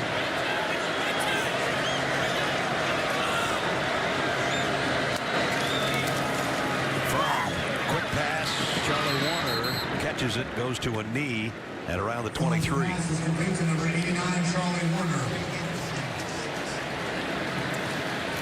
Ian Book talking to Chip Long. That's the first interception this season. Yeah, he had 2 inaccurate passes in a row. Now, whether they were miscommunication on the first one, but the second one was behind fake and it cost him. Fromm's going, let's hurry up, guys. And remember, right now you're sitting there as a defensive coordinator, say, should I pressure this guy? Fromm is so good throwing off his back foot. I don't think so. He's got to hustle to get the play off. 2 on the clock. Just in the nick of time. And here comes a full blitz. Fromm throwing to the end zone. Just off the fingertips of Demetrius Robertson. Yeah, see that? Fromm is so good at throwing that fade route that you hold your breath. When you blitz, and we saw him in the SEC championship game, puts him right down the pipe. He knew he had one-on-one from the slot. He throws it, and this is a 50-50 ball with Crawford. The crowd thinks he got his hands on him. You might be right. I think that's incidental. So now I'd really like to see what Gene thinks of this. To me, it's incidental.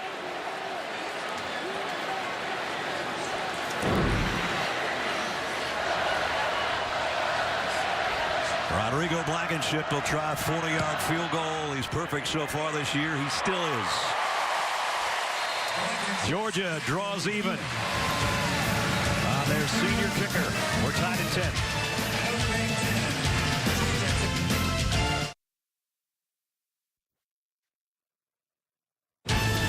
The Home Depot SEC on CBS is sponsored by Izod, Chick-fil-A, State Farm, and by GMC. So Georgia with a 40-yard field goal to draw even at 10-10. 8.5 minutes remaining in the third quarter. And kind of a controversial play, or was it not? Gene, what'd you think about this? Would it pass interference or not? You know, what draws your attention at first is the defensive back really never looks back to see where the football is. Our terminology is he's not playing ball, so really any contact rises to a higher level because of that. But in my opinion, although he doesn't look back, look, the contact, the hand fighting, a little play there, the reach of the arm, I don't think any of those actions rise to a level where it's materially restricting the receiver or putting him at a disadvantage that would rise to a level of a foul. I think it's a great no call, guys. Great. Thanks, Chief. Kickoff will go out of the end zone. Bring it out to the 25-yard line. Our aerial coverage is sponsored by State Farm. A packed house, over 93,000, largest crowd ever at Sanford Stadium as you look in from high above. So now can the Georgia defense get another stop? You know, this is Kirby's guys. This is what he built as a defense.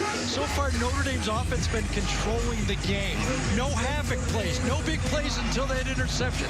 Can they turn that turnover into something good for the defense to continue on for Georgia? It doesn't seem like the total yardage, the number of plays, and the average per play should be even, but it is almost dead even. Here's Book. Throws out in the flat to Keys. And Keys got out for a couple, maybe 3. Let's take a look at tonight's Scholar Athletes, brought to you by Amazon Music.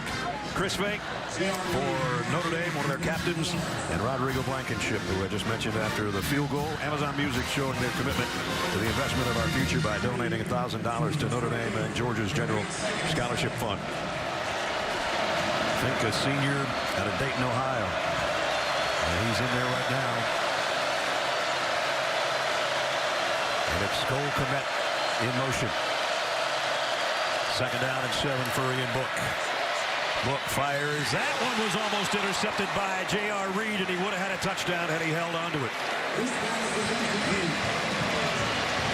It's the 2nd time tonight J.R.'s got his hands on one of those. And this time Ian Book never took his eyes off of Kmet. He watches him the whole time as this play goes. And that allows the Georgia secondary to react actually before he throws the ball.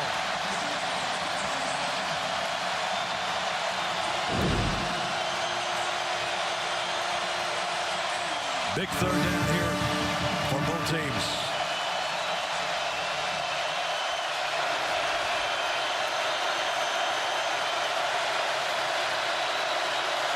And they're going to have to call a timeout. Ian Book didn't like the looks of something out there. A 3rd down and 7 with 7:46 to go in the 3rd when we come back.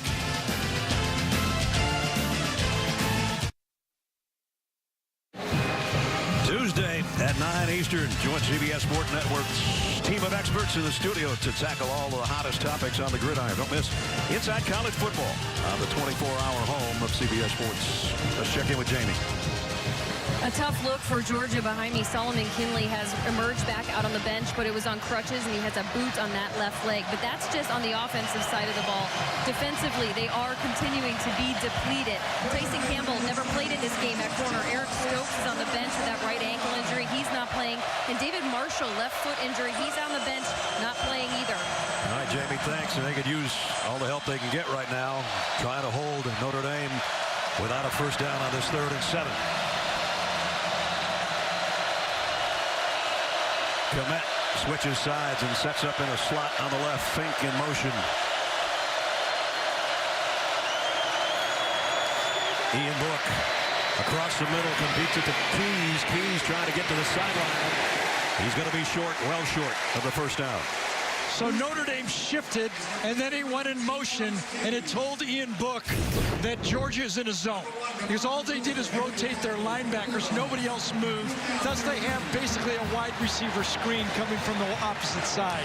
A very safe play, but a play not likely to get a 1st down. So Devon Wilson, who had the interception that led to this Georgia field goal, has the tackle there that makes them come up short. Yeah, and that's one of the guys that had to step up. Jamie said 2 of the key corners are out, and number 1 had to come through. The freshman. True freshman punter to a true freshman receiver. As it's Blaylock back this time instead of Simmons, who bobbled one and dropped one that cost Georgia some points. Blaylock fields this fair catch cleanly.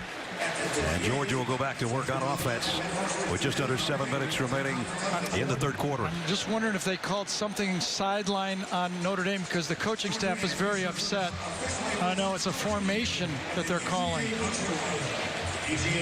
We've seen more penalties on punts this year through a couple of weeks. Well, a lot of the teams are using exotic punt formations where they put people in motion and shift, and they're just not doing it in the proper timing. 2 people are moving at the same time, about as fast as Brian Kelly's mouth is moving right there to the official. Illegal formation offense, not enough men on the line of scrimmage.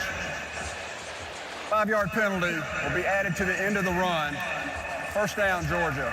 So they add on the 5 at the end of the play. And the head linesman still getting an earful from the Notre Dame head coach. Just under 7 to play in the 3rd quarter. Number 3 and number 7 knotted at 10.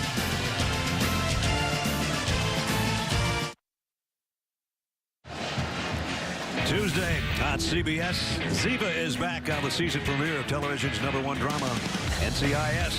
Tuesday at 8, 7 Central on CBS. Well, Jeremiah Owusu-Koramoah is an edge defender, kind of like a rover.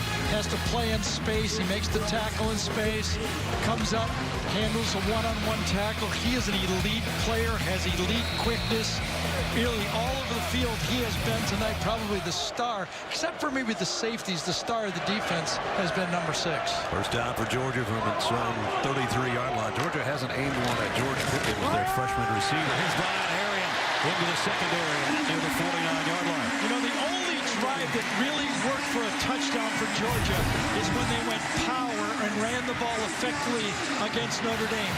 If they gash a couple of these, that'll open up the deep ball. No deep balls in the game. Georgia has to be wondering, when is it going to break to throw the ball deep? Because Notre Dame has not allowed them anything deep. They haven't even tried one. First down on the run by Harry. Pickens, the guy I was talking about, is to the top of your screen. Play action from deep out, near side, got it. Demetrius Robertson for another first down at the 31-yard line. When Jake was a freshman, the first thing we noticed is how well he threw the ball to the outside of the hash. From the far sideline, he's about as good as you have as throwing that ball to the sideline. He's very accurate with the football on that outright. Pick up at 19, back to throw again, looking for more, scans the field, crossing route. Brian Harrion might have another first down. He does, just outside the 20. When you give Fromm time to throw the ball, he's going to do it. And this time, Thomas does a great job of keeping that block in the pocket free for Fromm to step up. They've got it to the 20. Here's a quick slant. Pager goes to the deck to make the catch and a pickup of 5. Kind of laugh. There's a little stat when Fromm throws more than 30 balls, they lose. I'm telling you, this guy can throw in any offense. They just choose not to do it in the pass. They have the lead, they run the ball well, and they don't have to do it.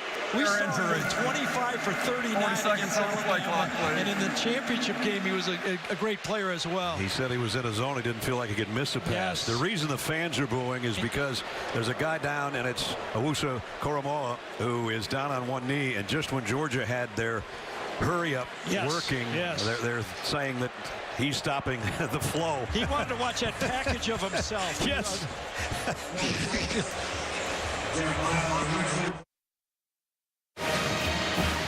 Brad, I think the fans were correct. Watch the 2 players involved. Number 6 goes down. Kehoe goes. Gilman says, "Get down." Although get down for the injury. And they were right. The fans were. That was not an injury. That was from the bench. The signal right there. Stop the flow of the Georgia offense, at least temporarily. Second down and 5 now. Jake Fromm hustles out. It's going to be a direct snap to DeAndre Swift. And he only spins for about 2. So Georgia goes with a little wild dog offense with DeAndre Swift. Didn't really net him that much.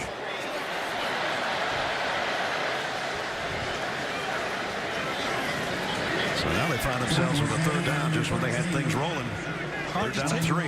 Hard to take the ball out of 11's hands, right? I mean, it's, you know, that guy just pretty good with the ball in his hands and having the running back next to him. They don't have a play yet, and they're under 10 seconds. Directing traffic down with 8, 7, Fromm in the gun. 3 wideouts and a tight end. Here comes everybody for Notre Dame. Fromm given ground, throws on the run to the end zone. Got it! No, ran out of the hands of Simmons. He had it and lost it. Tariq Bracy got a hand in there and popped it out. He sure did. He kept fighting the whole way, never gave up on the play. Tyler Simmons does the thing he's supposed to, go to the back of the end zone, has it for a second, bobbles it, and then it's poked away. I can't believe Fromm got that much on that ball just to get it to that point. They were trying to go to DeAndre Swift that time. It was defended properly, and Fromm had to go elsewhere and almost made the play. Well, Rodrigo Blankenship to try to give Georgia its first lead of the night. So be a 31-yard attempt. He's 6 for 6 on the year. The kick is up, and it's perfect. And the Dogs at home finally taking a lead, and it took them to the 4:21 mark of the third quarter.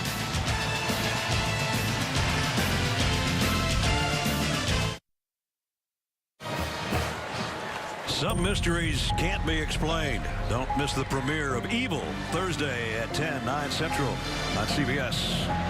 Georgia fans think Notre Dame was pretty evil through 3 quarters here with the lead, with Georgia being a heavy favorite, but Rodrigo Blankenship's field goal has given Georgia its first advantage, 13-10. And the fake injury by Musa Koromora that time was big. That stopped the flow by Georgia on that drive.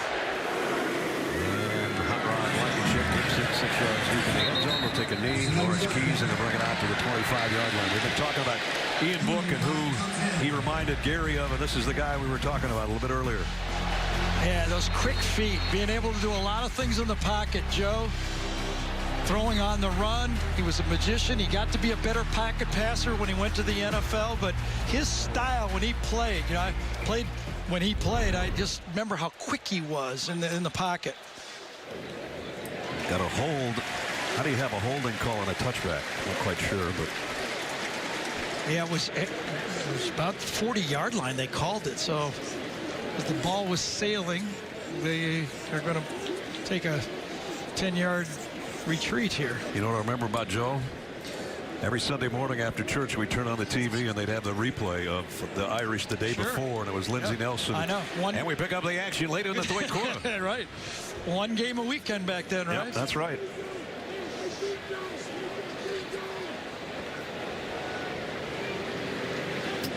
The initial signal from the official was holding, but maybe it was this instead. Yeah. It was probably hold off all the talk. This might be a good no call or a call on both teams and offsetting. They don't want to get in the way of this, do they? Yeah, right. Holding during the kick, number 44 of the receiving team. Penalty would be 10 yards from the previous spot for a re-kick. Well, if they re-kick, Rodrigo Blankenship's going to kick it out of Clark County up over the scoreboard. That must be, I wonder if that's on a untouched ball, if there's any options for Kirby to take. Because he'd rather move him back, wouldn't he? For than sure. re-kick? Yes. The only thing I can speculate is he has no choice but to re-kick.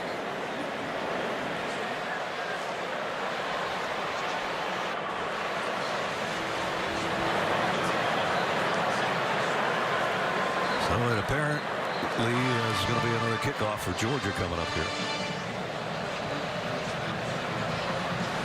That's a new one on me. No, that's the only thing I think, unless they're going to try an onside kick here. Yeah, we've seen Kirby with some. But he had to explain to Kirby what the deal was. And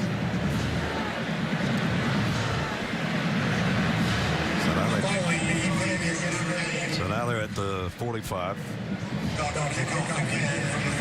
That's one of those rules, you go down like it's on page 345, exception 3B, unless there's a tax code violation. And there's only 346 pages. Exactly. I have no idea. All right, Hot Rod's going to kick this thing probably out of the stadium, unless, as Gary said, they would pull some sort of pooch kick or onside kick. And they do drill it down the middle. And it's fielded and taken and bounced outside by Keys. I beg your pardon, that's Shane Simon. See, there's no way that they would have taken that option unless they were forced to. Keys territory rules official. Gene, I'd never seen that one before.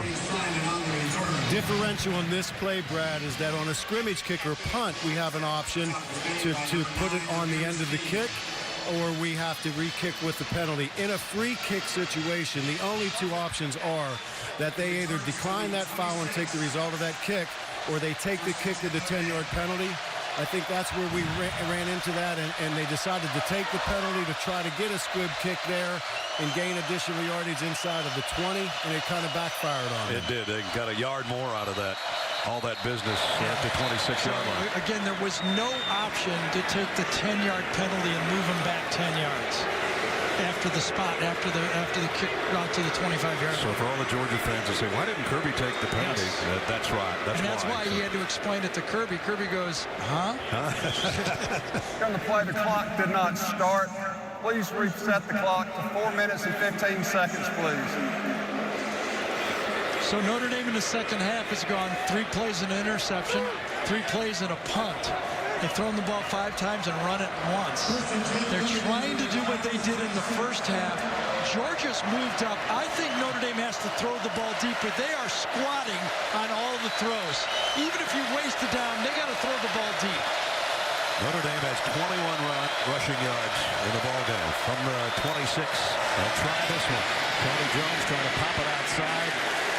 Give him 2 or 3 more.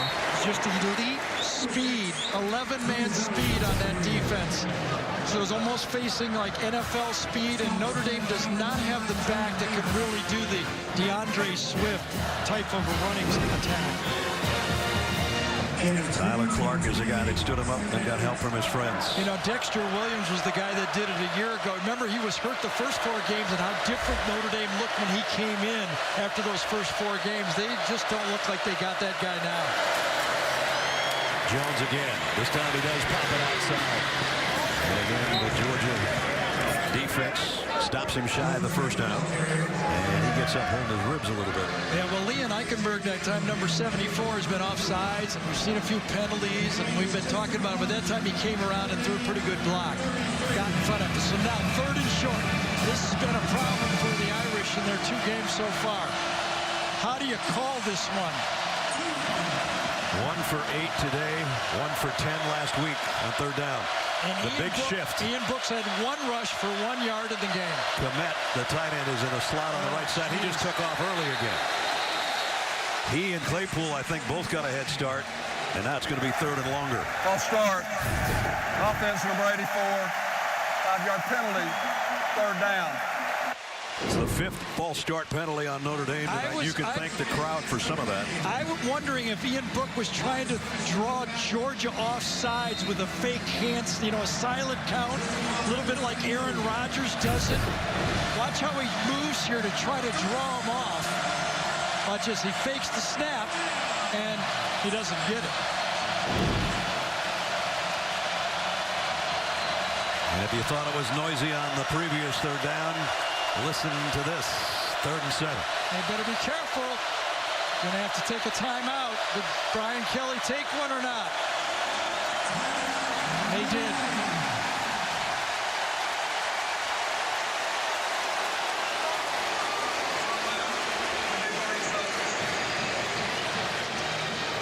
.234 remaining in the 3rd quarter. And you saw the Georgia fans really giving themselves a little nod there because they know that they've gotten Notre Dame confused a few times with the noise in here. Coming up next Saturday, SEC on CBS features the Rebels of Ole Miss heading into Tuscaloosa, trying to upset the 2nd-ranked Crimson Tide of Alabama. We'll be there. It all kicks off the State Farm College football today at 3 Eastern right here on CBS. Tua Tagovailoa just had another average day at the office today. I think that's 17 touchdown passes so far, no interceptions. 5 more today. Yeah. Yep.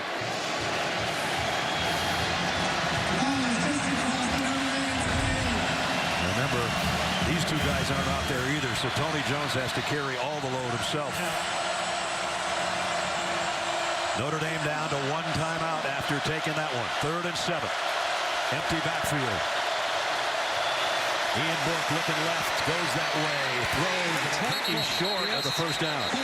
Right as he caught it, he made the tackle, not an inch. Now they're going to say incomplete, I think. Yes. Devon Wilson's had a pretty good game in the secondary, Garrett. He sure is. He's the dime back. Might have moved up a little bit with the injuries. But number 1 right there makes the play. He's on the slot. He's got fake. 1-on-1. He knows where the first down. Look at the squat. See those defensive backs are not moving back, especially on 3rd down. You're going to have to run them deep on 3rd down. They're not moving. Georgia might be a man short on their return team, and now flags fly in. And another false start on Notre Dame. False start. Offense number 52. 5-yard penalty. 4th down. So remember, this was, what, 3rd and 2? And 2 false starts, an incomplete pass in between. You know, the crowd is having a huge impact in this football game. So now Bramlett backs up 5 more yards. There's the part of the record crowd that's making a lot of the noise. Dominic Blaylock is just going to get out of the way of this punt. Let that ball land on the ground. It cost you 15 yards. Boy, they had a fumble earlier by Simmons. They put Blaylock in there, and he lets that one go. Yeah, well, Blaylock's a young player, and that's like a losing 15 yards with a penalty. And he's going, what was I supposed to do? Well, that's why you're back there. You got to go make that catch. A 58-yard punt with a roll down inside the 20 to the 18. That really flips the field. You work so hard to move them back and hold it, and then you know, if you can't field them or they punt low or they're directional kicking, you got to put 2 guys back there. Whatever, but that really hurts you losing 15 yards not catching the ball on a 40-yard punt. There's a look at Dooley Field in Sanford Stadium. 93,246. Largest crowd ever to watch a football game in this facility or in the state of Georgia for that matter. And now their Dogs with a lead with 2:18 remaining from the 18-yard line. DeAndre Swift got it out to the 25. DeAndre Swift, when he scores a touchdown, Georgia's 11-1. He does have a 3-yard touchdown earlier in the game, but he's had to work for his yards. 61 yards on 12 carries for DeAndre. Well, we do all the SEC games and talk to all the coordinators, and every defensive coordinator in the league says they hold their breath because number 7 can take it to the house on any play. Notre Dame has controlled them so far. James Cook in motion. He fakes the handoff, and here's Swift. And a hurdle into the secondary for DeAndre Swift. And another first down, Georgia. He went right over number 20, Sean Crawford, that time. Barely broke stride. I don't know if he was a hurdler in high school, but he could have been. That's pretty, isn't it? Yeah, it is. First down at the 35. You know, the three and outs from the Notre Dame offense is now catching up with their defense. Swift stays in there in the backfield with Jake Fromm in the final minute of the third quarter. DeAndre ran into a wall. Now he got into the secondary. He's got another first down. Spinning his way. It appears for a first down at the 45. It's so important for the offense to help the defense. When you go 3 and out 3 straight times, your defense starts to get gassed. And those tackles that look were so easy now become arm tackles. Now we get another Notre Dame player down, and again the crowd is going to boo. And they should be penalized if the officials see it. If they see it, they need to call it, but it's tough to see. And that's Asmar Bilal. Yeah, and that one, it looked like he had a chin strap problem when he went down on a knee. And that is, if seen by the officials, that is an unsportsmanlike penalty. And Jake Fromm saying, hey, there's no doubt on the first one. They got away with 1. Now, we don't, you don't know 100%. It was Jake Jordan. Look right there. Come on. But there's no doubt that Notre Dame is using that as a tactic once. Let's bring in Gene Steratore, who's been in this situation before, many times. I have, Brad, and Gary, to your point, the first scenario when you have a teammate pulling another teammate down to tell him he's injured, I agree that jumps out. The situation the officials are in here, though, guys, is, look, when a player voluntarily goes down, you cannot ask an official to assume that that player is hurt at that time. It's a difficult place to be in as an official. We may think we know why he's going down, right, but we cannot assume that with safety being involved. You know, you saw Bilal come by Jake Fromm, and Fromm's shoulder kind of ran into his face mask. Fromm's got sharp elbows. Babies are really sharp, I guess. Anyway, they're putting eye drops in on the sideline. I think Gene's point is right on, though. How do you know for sure, right? If you call a penalty, the guy's really hurt. Looks like he got stuck in the eye there, and you got to. They're on the side of caution. Absolutely, for the injury of the player. First and 10, Harry in the backfield now with Fromm. He'll get the call and just barely got back to the line of scrimmage before Tagovailoa Amosa made the stop from his defensive tackle position. Yeah, inside, with the graduation of Jerry Tillery, their big stout 3 technique inside tackle, first-round pick. There was questions of could they stand up and hold up inside. They've done a good job inside. Well, 3 quarters in the books. Number 3, Georgia. took the lead in that quarter. And now the cell phone lights will come out at Sanford Stadium, and the four fingers will go up. Who will control the fourth quarter? Number 3 Georgia or number 7 Notre Dame? Stick around with us and find out.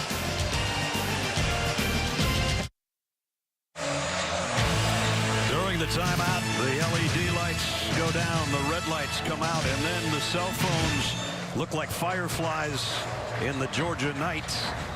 And that's the setup to set up our fourth quarter. 13-10. Number 3 Georgia leading number 7 Notre Dame. 15 minutes remaining. Here we go. We wanted a close game between number 3 and number 7. We got it, partner. I think Brian Kelly, if you asked him 3 hours ago, would you take 13-10? Yep. He'd take it. But the bad part is 3 straight 3-and-outs. He's starting to get a gas defense.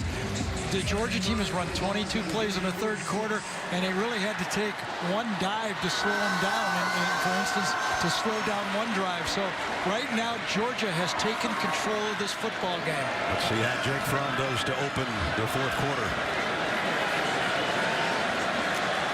From the 46-yard line, Fromm throws long left sideline. Got it to Cager.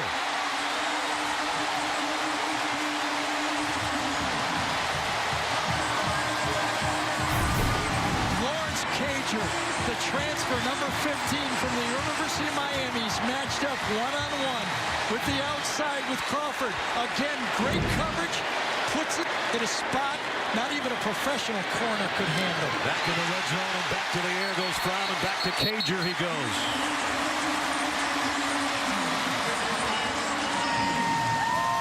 Flag down.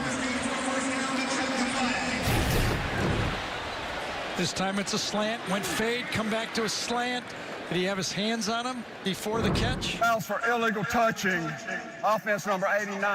Number 89 was covered by a wide receiver. 5-yard penalty. First down. Well, the penalties on Charlie Warner, and he sort of shrugs his shoulders as if to say, I don't get it. I was set up where I wanted to be. It must be he went downfield and hit somebody before the ball was completed downfield. Because he's covered, he's not allowed to go down the field and block. Cager lined up on the line of scrimmage and covered up his eligible receiver. There's the contact back there with Warner running into Drew White, the middle linebacker. If you see it, covered the tight end on the play, it's a good call. When Warner goes downfield and blocks, that is an illegal play. So just when it looked like it was going to be first and goal, instead it's first and 15 back around the 23. And remember earlier they had the unnecessary roughness on the goal line that backed them up and stalled when they had the 4-play -1 yard drive. Another penalty that could stall a potential touchdown drive. This Notre Dame defense has to force a field goal to stay in this game. Simmons, Pickens, and Blaylock with 3 wideouts for Jake Fromm on first and 15. They'll keep it on the ground to Harriet. Oh, a little juke move, nice move to the 15. Got some of it back. Doesn't it look different? Doesn't it look like Georgia is faster now? In the first half, it looked like the Irish had the fast legs. Now they've worn down just a half a step, and the Georgia players look quicker. And the tackling's not quite as crisp. Not as crisp. You know, usually when they say poor tackling, you think the guy doesn't know how to tackle. What it is, he's out of position. That's why he's reaching and making plays. Right now, the Irish aren't in as great a position as they were in the first half when they were freshmen. Inside the 15. Here comes the blitz. Here's the lob to the corner. Pickens. No. That's great coverage. It would have taken a fantastic catch by Pickens. This time it was Bracey, number 28. Remember, he popped the ball out earlier in the game on the fade. He's got it one-on-one. It's just him. I think that's the first time they've targeted him, Gary. Didn't he have one where he knocked the guy out of the back of the end zone on one? I thought he knocked the ball loose. Might be wrong. I think that's a good call. That's fighting for a 50-50 ball. Yeah. He had a little bit of jersey right there. He had some jersey. It's hard to use your vertical when a guy's got his hands on the jersey, right? Third down and 7. They could have called that. Third look. All out blitz. Fromm lets it fly. Back shoulder. got his right foot down.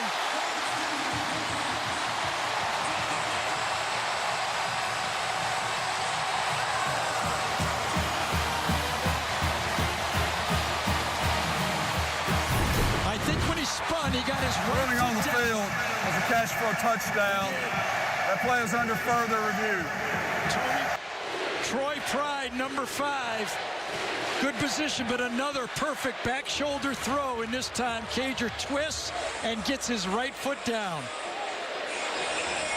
One-on-one. Pride matched up with Cager, who has got this thing going. Can't throw it much better or can't catch it much better than that. And Georgia strikes here in the fourth quarter. Well, remember, Jake Fromm had, 60 yards passing at a halftime, 59.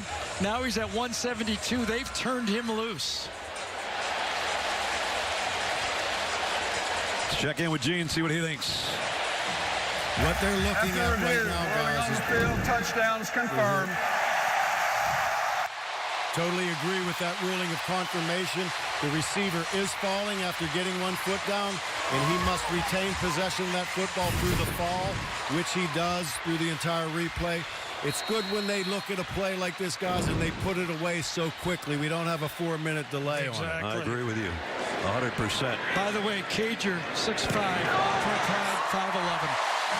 The extra point by Blankenship is good. And suddenly Georgia up double digits at home. 13-19 left. Their junior quarterback, who doesn't lose often, has got his team in command right now.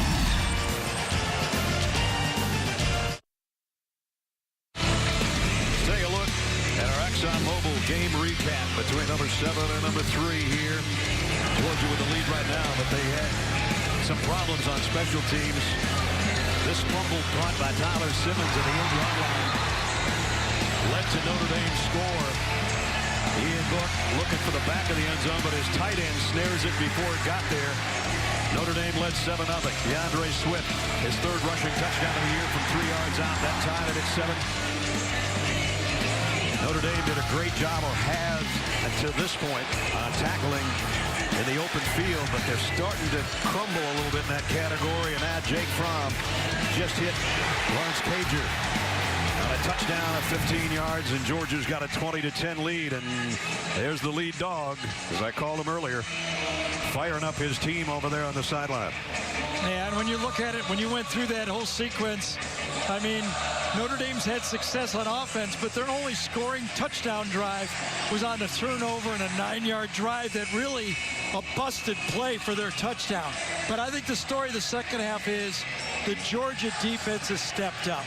3 straight 3-play drives, 2 3-and-outs, and 1 3-play interception has gassed the Notre Dame defense. Blankenship to kick. About 9 times out of 10, it's a touchback when he kicks it.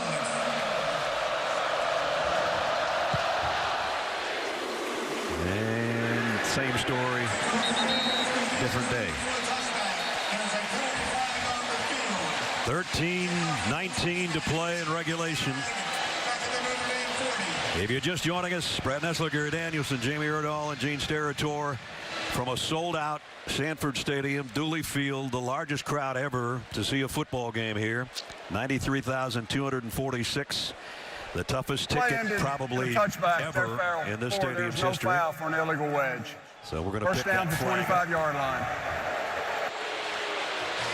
Brian And again, Kelly that is a new rule.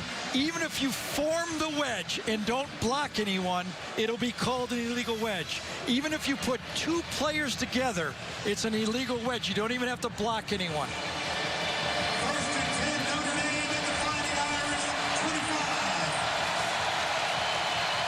Notre Dame fans sitting on their hands a little bit now.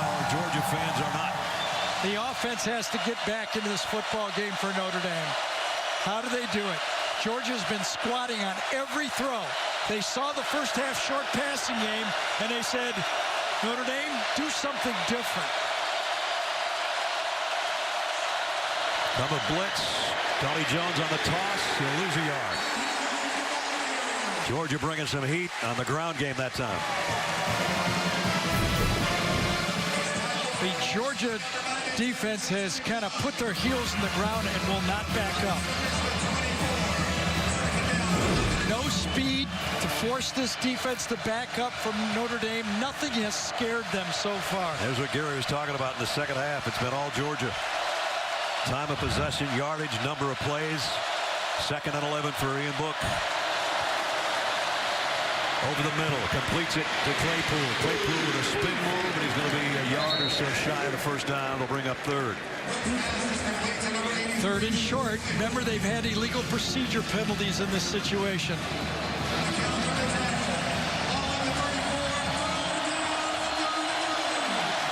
All 3 receivers to the near side. Jones, I think he got the first down. Didn't end up there, but I think he got enough forward progress to move the sticks. And he did. And right now, the Georgia defensive staff and players are going, thank you, we need a blow. 2 or 3 more first downs, get into scoring position. I bet Brian Kelly already is thinking, if we get this thing near the 50-yard line, I'm playing 4-down football. The first down of the half for the Fighting Irish. From the 35, Fink in motion. They fake the toss to him. And now Book comes up, fires, got a man wide open out there. Tremble, Tommy Tremble. That's his first catch, I believe. Nice call by the staff from Notre Dame that time. Chip Long knows his team needed something. They twisted it around a little bit, found a little different wrinkle, and got the play. Tommy Tremble, whose daddy played here for Georgia in the secondary back in the day in the 90s. Highly recruited kid from this part of the country. And that's his first catch, and it's a big one. Here's a flea flicker. Book getting chased, throws on the run, and it is intercepted by J.R. Reed. He's had his hands on 2 other ones. He got both hands on that one. This is a veteran move and an athletic move at the same time. Watch how far J.R. Reed is away from this receiver when he breaks on the ball. What a play by the leader of that secondary. J.R. Reed is right here. Watch how far he has to go. He's back, and then he starts to run. And he beats the pass there. You know Ian Book thought he had. His daddy was a great receiver in the NFL. Junior looking pretty good with that one.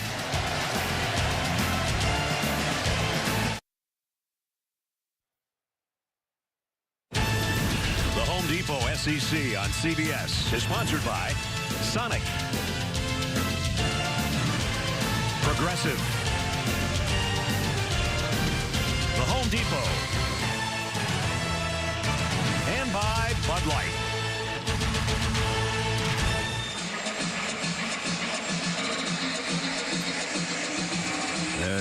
Interception was under review, Garrett. Yeah, first thing, you're going to get a corner blitz here from the outside by number 26, Tariq McGee.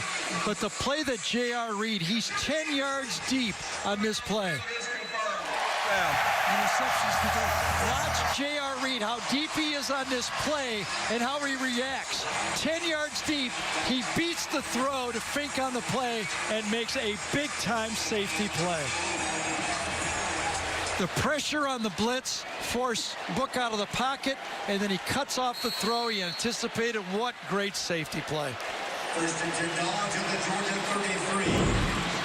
33. As you heard the PA announcer say, first and 10 dogs at their own 33 with a 10-point lead now and 11-11 to go in regulation. Jake Fromm under center with DeAndre Swift behind it. And it's DeAndre Swift into the second level. And another first down, and now he's starting to close in on 100. Yeah, the misconception about this Georgia offensive line is that all Georgia wants to do is pound. Well, they don't do that. They loosen you up, but then when they get control of the game, they can pound you. When you get a little bit tired, they have the option to pound you with that running back right there. Probably one carry shy of a 100-yard night for DeAndre Swift. Got it out to the 48-yard line.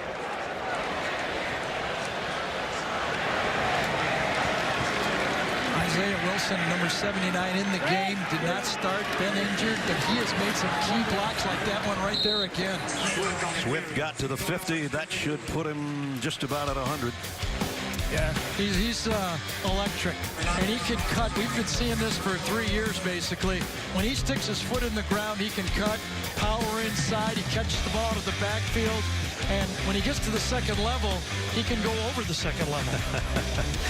He makes his own level there. Yes. He's got 98 yards on 16 carries. That's the fear. He's like Ezekiel Elliott. He's like a touchdown waiting to happen at any time. Brian Harrigan's going to give him a breather. Harrigan hasn't had a bad game either.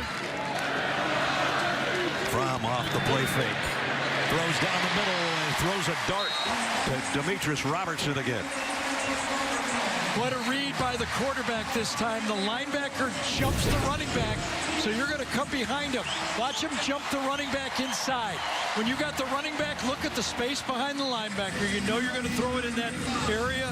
All of us that have played quarterback, that's the read. You watch that middle linebacker. If he jumps those running backs, you're going right over his shoulder. So another Georgia first down at the 35.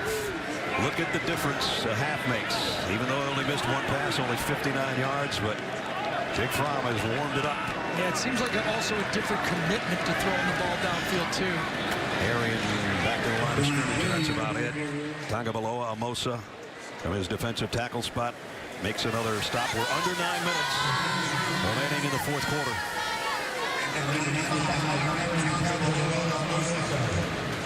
Yeah, and Jake Fromm's so smart. He's also now starting to work that clock. Snaps the ball late in the play clock. He knows he's got the lead. No need to go fast now. See it? He knows exactly where it is. Going to get that thing down under 10 before he even starts to lift the foot up. Perfect. Swift spins and is dropped. Nice tackle. Drew White made the first hit, and then Owusu Koromoa put him down. Don't forget later in the game, the play of the game presented by Jersey Mike Subs. Jake Fromm's favorite saying is, you can't go broke taking a profit. Well, he's profiting here in the second half for his third-ranked Bulldogs. It was interesting. We asked J.R. Reed, who faces him all the time in practice Friday, what makes him so good? And he goes, I tell our guys, you have to disguise, but if we do, if one guy's out of sync, he'll read it and gash you. Third and 10. Pressure coming on Fromm this time. He's going to run it right up the middle. Takes a hit and another, and he's very close.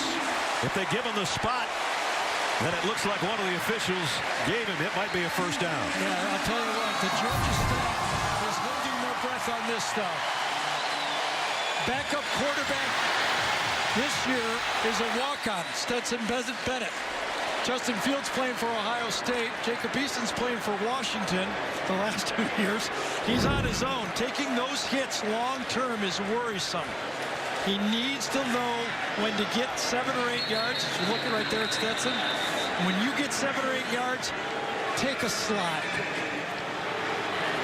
Review. I think they're going to look at the spot on this. Good job by the replay official.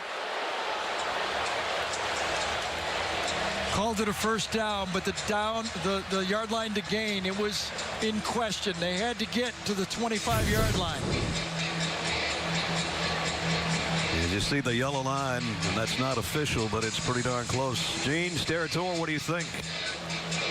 I know we all will look to see where that football kind of ends, guys, but let's remember it's when that body part which marks the runner down officially, it's where the football is when that occurs.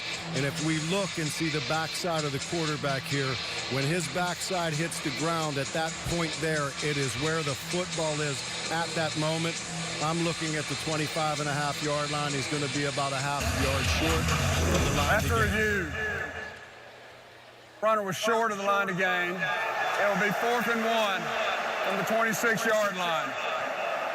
And there you have it. Yeah, I don't know what a field goal does to really help Georgia here right now. 13-point game. You know, I mean, are you going to go for it? You got all these 5-star offensive linemen. Do you try to make this 4th down play? The discussion going on with Robertson, I think Kirby if I'm Smart. Kirby Smart, I'm going to go for this. Just don't see what a field goal gives you. I know you could kick another field goal later. I get that. But right now, I think it might be worth trying to pick this up. With 7:16 to go, there might not be a later. Good point. And it's less than a yard. You know, I'm looking at my team if I'm Kirby and go, you know, sometime in this season, we're going to need one like this. Let's do it right now and show we got it. Now he's going to go field goal. Yep. Now Rodrigo Blankenship is perfect on the season. 2 for 2 tonight. This will be a 43-yard attempt, so a little bit deeper for Hot Rod. From the left hash. Blankenship from 43. Right down Lumpkin Street. Tack on 3 more. And a 13-point lead for the Bulldogs.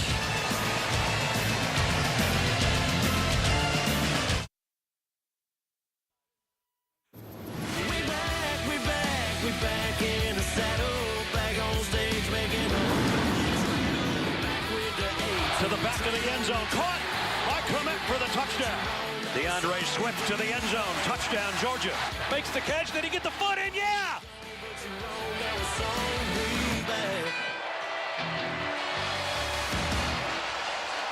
A record crowd in their saddle, and they sure have made a whole lot of rattle at Sanford Stadium. 13-point lead now for the Dogs with 6:54 remaining in the ballgame.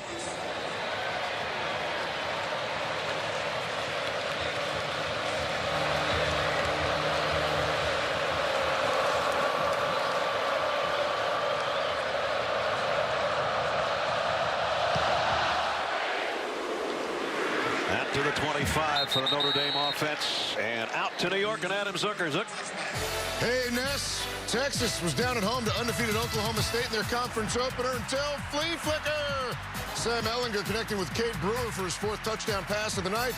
Longhorns defense stepping up as well. They're up 13 with about 2 minutes to go. Back to you. Here we've got just under 7 to go.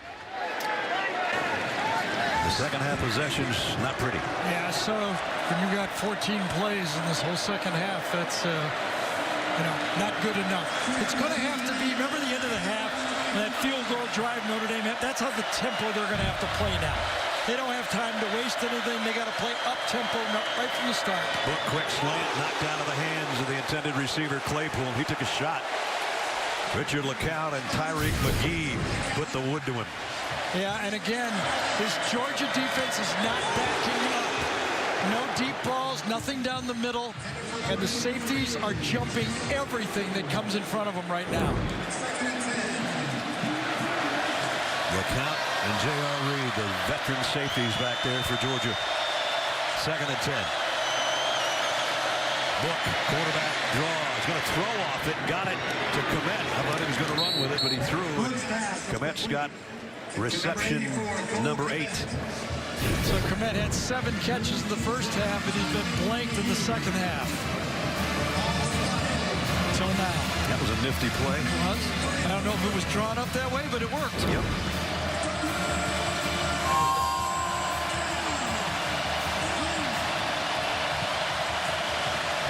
Third down and a yard at 6.5 to play.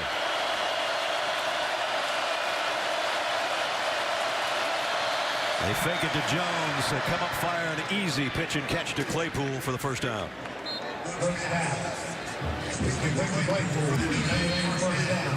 Claypool big and rangy. This time almost conceded. If you're going to throw the quick out on 3rd and 1, I might have to give that to you. Well executed. It was off the play action play, but he knew he had Claypool all the way. Book scans the field, has time, pump fakes. Running for his life now. He'll keep it. He got a good gain out of it. Let's go down to Jamie. A great snag there by Chase Claypool in that last play. He is a talent that comes from outside of Vancouver, a small town called Abbotsford. Not a lot of wide receivers come out and go on to play Division I football. They have an entire wall dedicated to him at his high school of photos. We all go to schools where there's a ton of athletes that move on. Well, this wall you can see at Abbotsford's primary, secondary, and it's pretty unbelievable the fact that they are so proud of him up there. No doubt. He's a heck of a player. Just picked up 8. Second down and 2.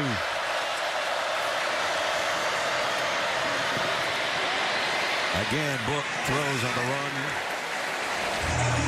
Throws it to the sideline and into the bench.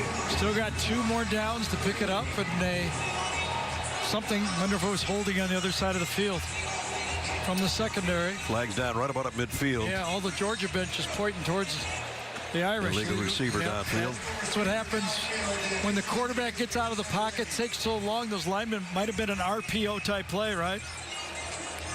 I was surprised on the previous play when he scrambled it through to Komet that they didn't have that call too.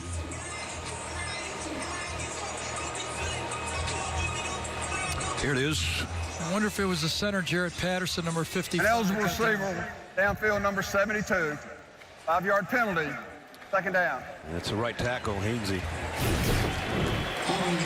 So let's watch, see how far he gets down. You're allowed 3 yards. He blocks. He's less than 3. Oh, yeah, at the end, he just kind of had a guy and then kind of fell off of him and stuck his arm out. Book throws into some traffic. In and out of the hands. The tight end again, and J.R. Reed again was there. Well, and why wouldn't you be there? That's all they're throwing, right? I mean, the crossing routes, he's jumping every one of them. They're going to have to bring something across and then something behind them. That's the only way you're going to get deep. They've been preaching havoc plays for the Georgia defense, and Jamie said, what's a havoc play? J.R. Reed said, you ready? Tackle for loss, a sack, a batted ball, a pressure that produced an incompletion, a fumble, or, in my case, an interception, which he had on the last series. And when I played, that was called Chicago Bears every game. Third down and 7. Book backpedaling. Now comes forward. He's going to run again, and he got the first down. Nice play by the Notre Dame quarterback. All right, still a football game here.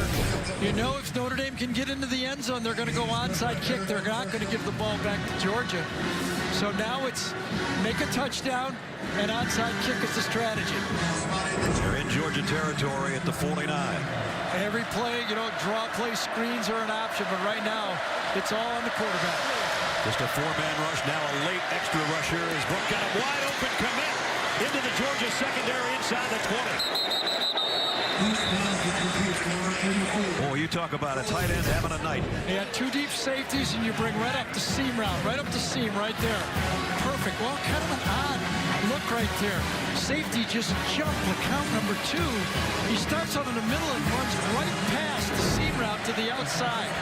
Pick up a 31. And in the red zone, the Georgia 18-yard line.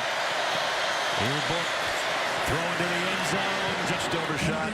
Claypool, his intended receiver. And there's a flag down. Yep.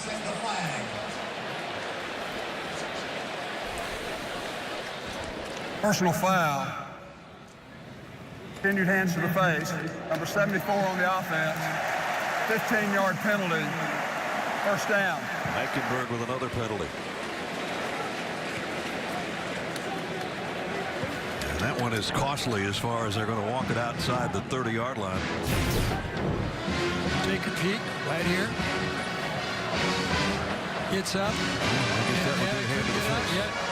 And on the play, Nolan Smith goes inside, and that's about textbook right there for hand to the face pass. First and 25. Book throws. You got Fink trying to bring tackles. Gets down back to the 27. Richard LeCount stayed with him when we approached 4 minutes. Time is becoming important.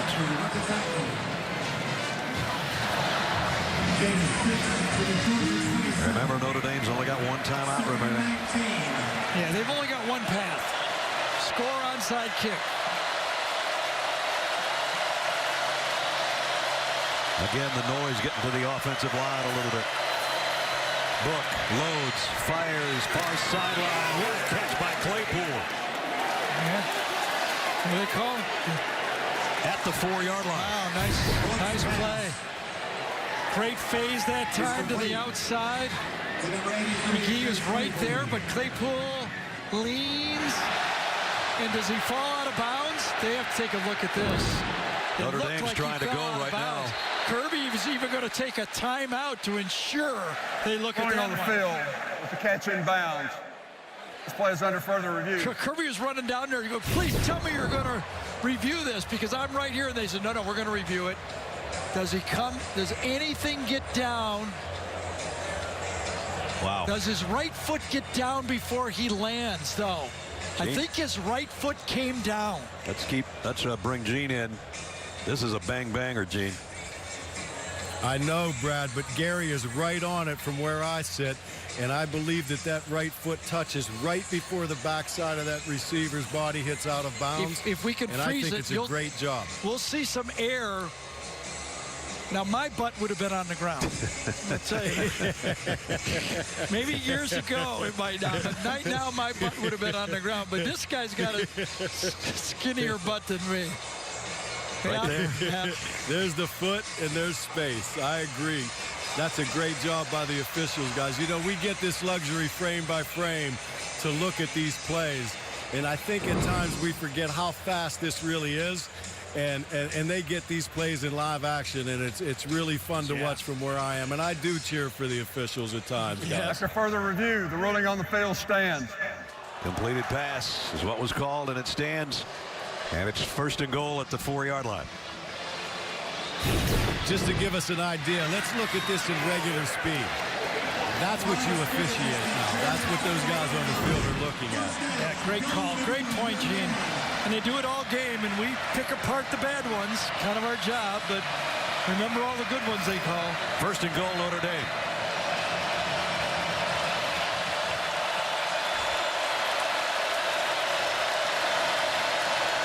Ian Book, blitz coming, throws to the corner, Claypool, touchdown.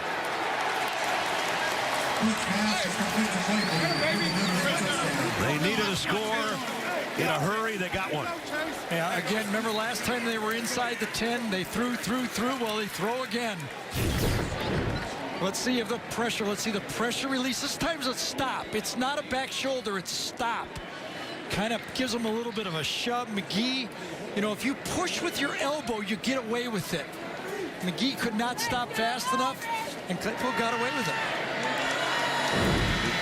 Claypool with his 2nd touchdown catch of the year, and a very, very big one. I learned that from Chris Collinsworth back in the day. He goes, you can push with your elbow all day, they'll never call it. Boys, extra point is up and good. He was a Cincinnati Bengal when I heard that, by the way. But he was right. There's a flag down on the extra point.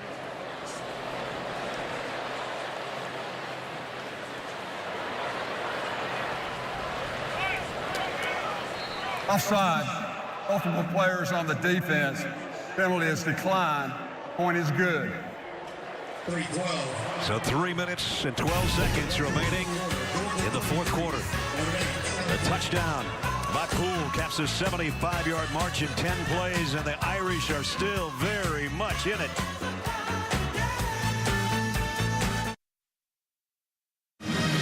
From the executive producer, Chuck Lorre, comes A Love Story Made in America. Catch the original comedy, Bob Hart's Abishola, premiering Monday after The Neighborhood on CBS. So a 75-yard drive, by far the best of the night for the Irish at 3:42 and 10 plays. Yeah, and they're back to within 6. Yeah, remember they blew 2 timeouts early in this half. Now they only have one. The option, you either go onside kick, but if you want to chance it and kick it deep, you could get the ball if you do everything right with 1 timeout with about 1:30 to go. That's Brian Kelly's choice. Georgia with a pooch kick here. Going to field it. Yeah, it's DeAndre Swift. Not a bad guy to have his hands on it, but they drop him in the open field nicely. So that's a decision that Brian Kelly's made. If they do it right, get a 3 and out, and Georgia does everything right, running the ball and not going out of bounds, they could get the ball with 1:30 to go. If they don't get a 3 and out, game's over. At the 24-yard line. Georgia with a 6-point lead and a veteran quarterback in Jake Fromm. at the controls. And DeAndre Swift behind him. A lot of these Georgia players had not even seen the fourth quarter in the first 3 weeks of the season. James Cook on a sweep, and he's dropped by White. Loss of 4. Drew White, what a play. Just be patient, Notre Dame. You don't need to burn a timeout. Maybe Georgia will throw and stop the clock. Well, that middle linebacker out of Boca Raton, Florida, has had a big night, too. Yeah. He has. And again, this game, without the options and everything that he's faced in the first game, he feels more comfortable. He's just got more experience. You can see it on tape. Second down and 14. 2.5 minutes to go in the fourth quarter.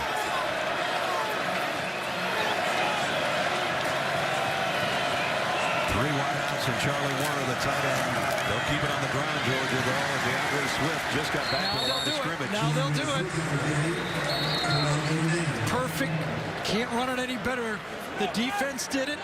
The decisions were firm. They know what they're doing. Brian Kelly took the timeout when I would have after second down, but you had to have 2 stops. Now, what do you do if you're Kirby Smart? Do you let Jake Fromm throw the ball here? Well, speaking of Jake Fromm, let's take a look at the GMC game changer. A lot of people have said to me, Jake Fromm has never really had to win a game and be big numbers as far as stats. I could, well, you know, he wins most of the time. Why do you care if he's got stats? And in this second half, he's been pretty special again, and now they're going to ask him probably to be special one more time here. Well, here's what you got to think if you're calling plays for Georgia, though. If we let him pass, what are the odds that we can throw a 14-yard first down? Are we better off running the ball and burning 40 seconds off the clock? These are decisions. First pressure play of the year for Georgia. Because if you punt it, you know, you're going to gain 35, 45 yards. Unless you punt it like the first punt of the night. Yeah, that's true. Well, we're about to find out if they're going to turn him loose or not. One thing to point out, well, we'll wait. Let's watch this one. Swift with Fromm in the backfield. Notre Dame might have jumped. Could be a free play. Fromm throws. Tipped. Incomplete. Intended for Simmons, but again, it looked like maybe somebody fell into the neutral zone. Offside. Defense, number 95. 5-yard penalty. Third down. Tagovailoa Amosa, so it's going to be third down and 9 now. Obviously, they were going to put the ball in the hands of their quarterback, weren't they? You've got to trust Jake Fromm just enough. And a good snap that time by Troy Hill. I don't even know if he waited for the actual snap count. He saw him in the neutral zone and snapped it. Good play by Troy Hill that time, number 55. So now third down is shorter. Biggest play of the game. He faked the snap, almost like a head bob. He got away with it. Fromm dropped the ball. Now throws deep. And it's incomplete, intended for Pickens.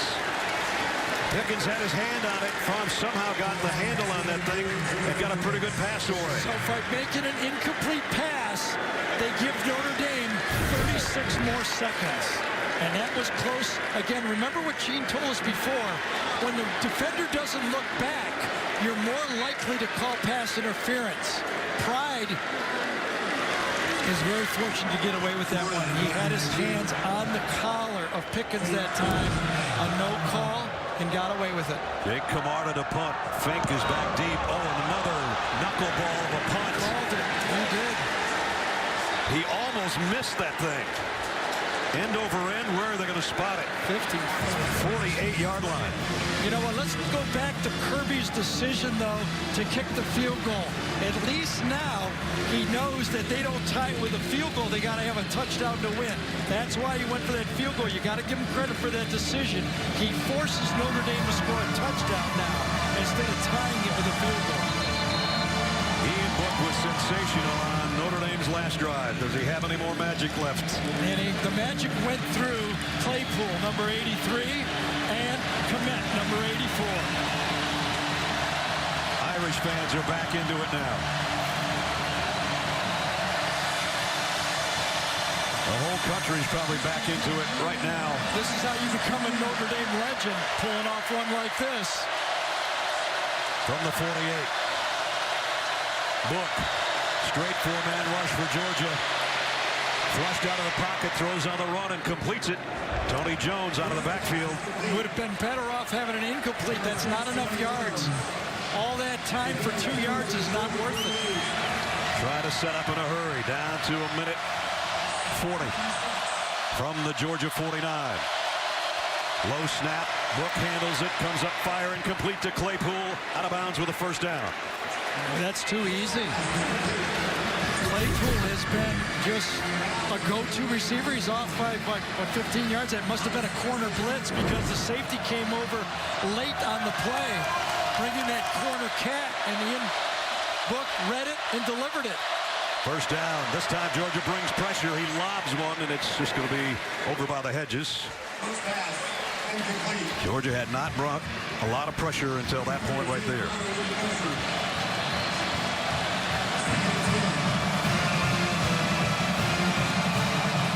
They've been bringing the corner, and it helped them on some, but on the last play, it burned them.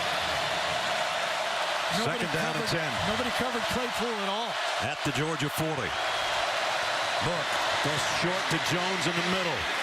Got only a couple yards out of it. He's tackled right in the middle of the field, and the clock will run. Georgia changes up their defense. Some new bodies coming in as Book brings up the Irish. Third down and 9. Approaching a minute. Ian Book has to throw another one away. 3rd and 9. 4th and 9. I was watching Cole Kmet run across the formation that time, and he was gassed. But you can't substitute for him. You got to run it out. Here's your ball game. Irish need a first down. They've got to get to the Georgia 30.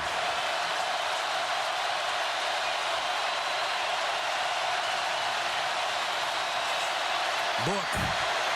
Wait a minute. They blew the whistle. And Georgia took a timeout before the snap. Before the snap. Timeout. And I think Georgia. the Notre Dame receivers are thankful for that timeout. 30 they seconds. were gassed. So the drama builds with just 58 seconds remaining. And a 4th down and 9 upcoming.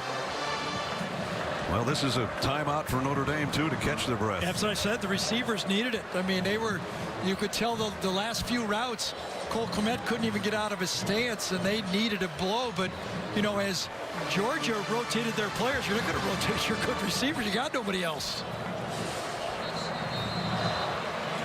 So who do you go to? 83 or 84? I mean, that's been the money for the Irish offense in the second half. Georgia's won 15 straight games in this stadium. Can they hang on and preserve number 16 against the 7th-ranked Irish of Notre Dame? 4th and 9. It seems to me it would be hard to go away from Claypool because he can win a 50-50 ball. He's at the bottom of the screen right here. This is the ball game if Notre Dame doesn't get a first down. Book's in trouble. Given chase, he's just going to lay it up in the middle of the field, and it's knocked down by Georgia. DJ Daniel got a hand on it, and you saw the exhale from Kirby Smart on the Georgia sideline.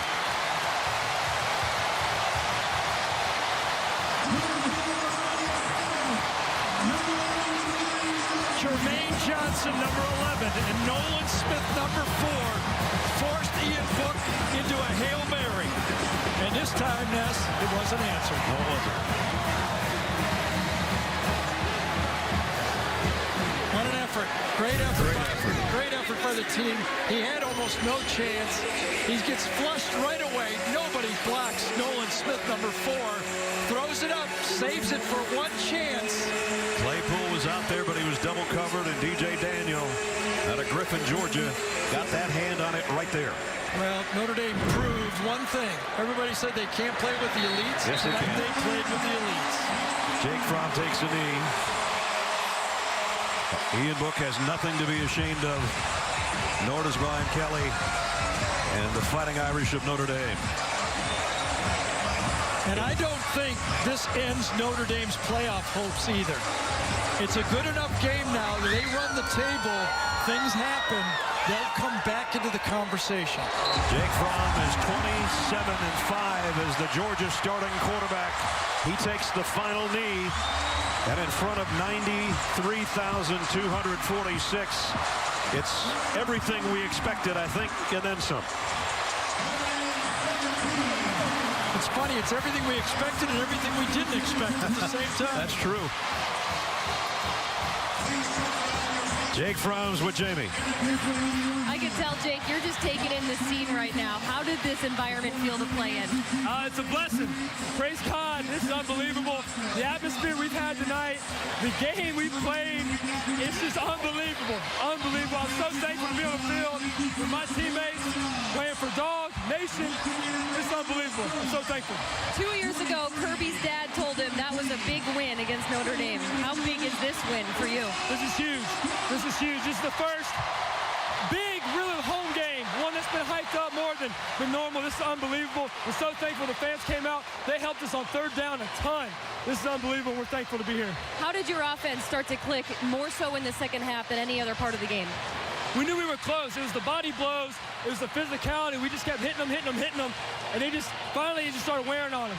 And so we started being able to run the ball more. We started making plays, throwing the ball, and it's just unbelievable. How happy are you that you didn't have to face your own team defense tonight, because they were making some great tackles? They're great. They're nonstop. They're relentless, and that's what they did. They came out and played tonight. Congratulations, Jake. Thank you. The team over there with fans from the student section. And I think the Georgia crowd, as Jake said, was a major influence on the game. It caused Notre Dame to take at least 2 timeouts. Back to Jamie with Kirby Smart. Wow. Coach, you just said wow. Why? That's what college football is all about, man. I hate that somebody had to lose that game, because I got a lot of respect for the way they played and all the negative things they've heard, and come out and play like they did. They played really physical as a team, and so did we. We persevered. I'm proud for our university. I'm proud for all the people in this community that support us. Just a great team effort. They tested you all the way down the stretch. What did your defense show you on that side of the ball tonight? A lot of perseverance. I mean, we got some guys on defense. We play a lot of players. And we got 37 guys who played 25 or more plays, and they played hard tonight. A big win against Notre Dame 2 years ago. How big was this one? It was a big win because we had to come from behind. We got a lot of things to fix to get better down the road, but I'm proud of how our guys competed. You have butterflies right now about this win? No butterflies now. I had butterflies about 5 minutes ago. Thanks, Coach. Thanks. Well, there's an honest answer from a coach who just got a big win in non-conference play, maybe the biggest non-conference game ever played in Athens, and Georgia holds on as the third-ranked Dogs win it 23-17. We'll be back in Athens to wrap it up. Coming up shortly, Brian Harry and Ian Book played his heart out. Just came up short. Not quite enough timeouts left near the end. And Daniel makes the play to knock down the final pass for the Georgia defense led by that guy.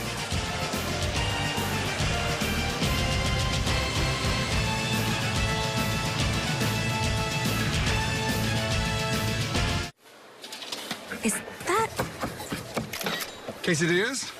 Gordon Ramsay handing out samples. Seems like just an okay use of your culinary talents, dude. Yeah, it is, smart guy. Almost like having a brand new iPhone, but not pairing it with AT&T. That's true, Gordon Ramsay. Hey, fingers! It's not a buffet. Use the cocktail stick. Use a cocktail stick. Get the most from your amazing new iPhone 11 Pro on AT&T, America's fastest network for iPhones. More for your thing. That's our thing.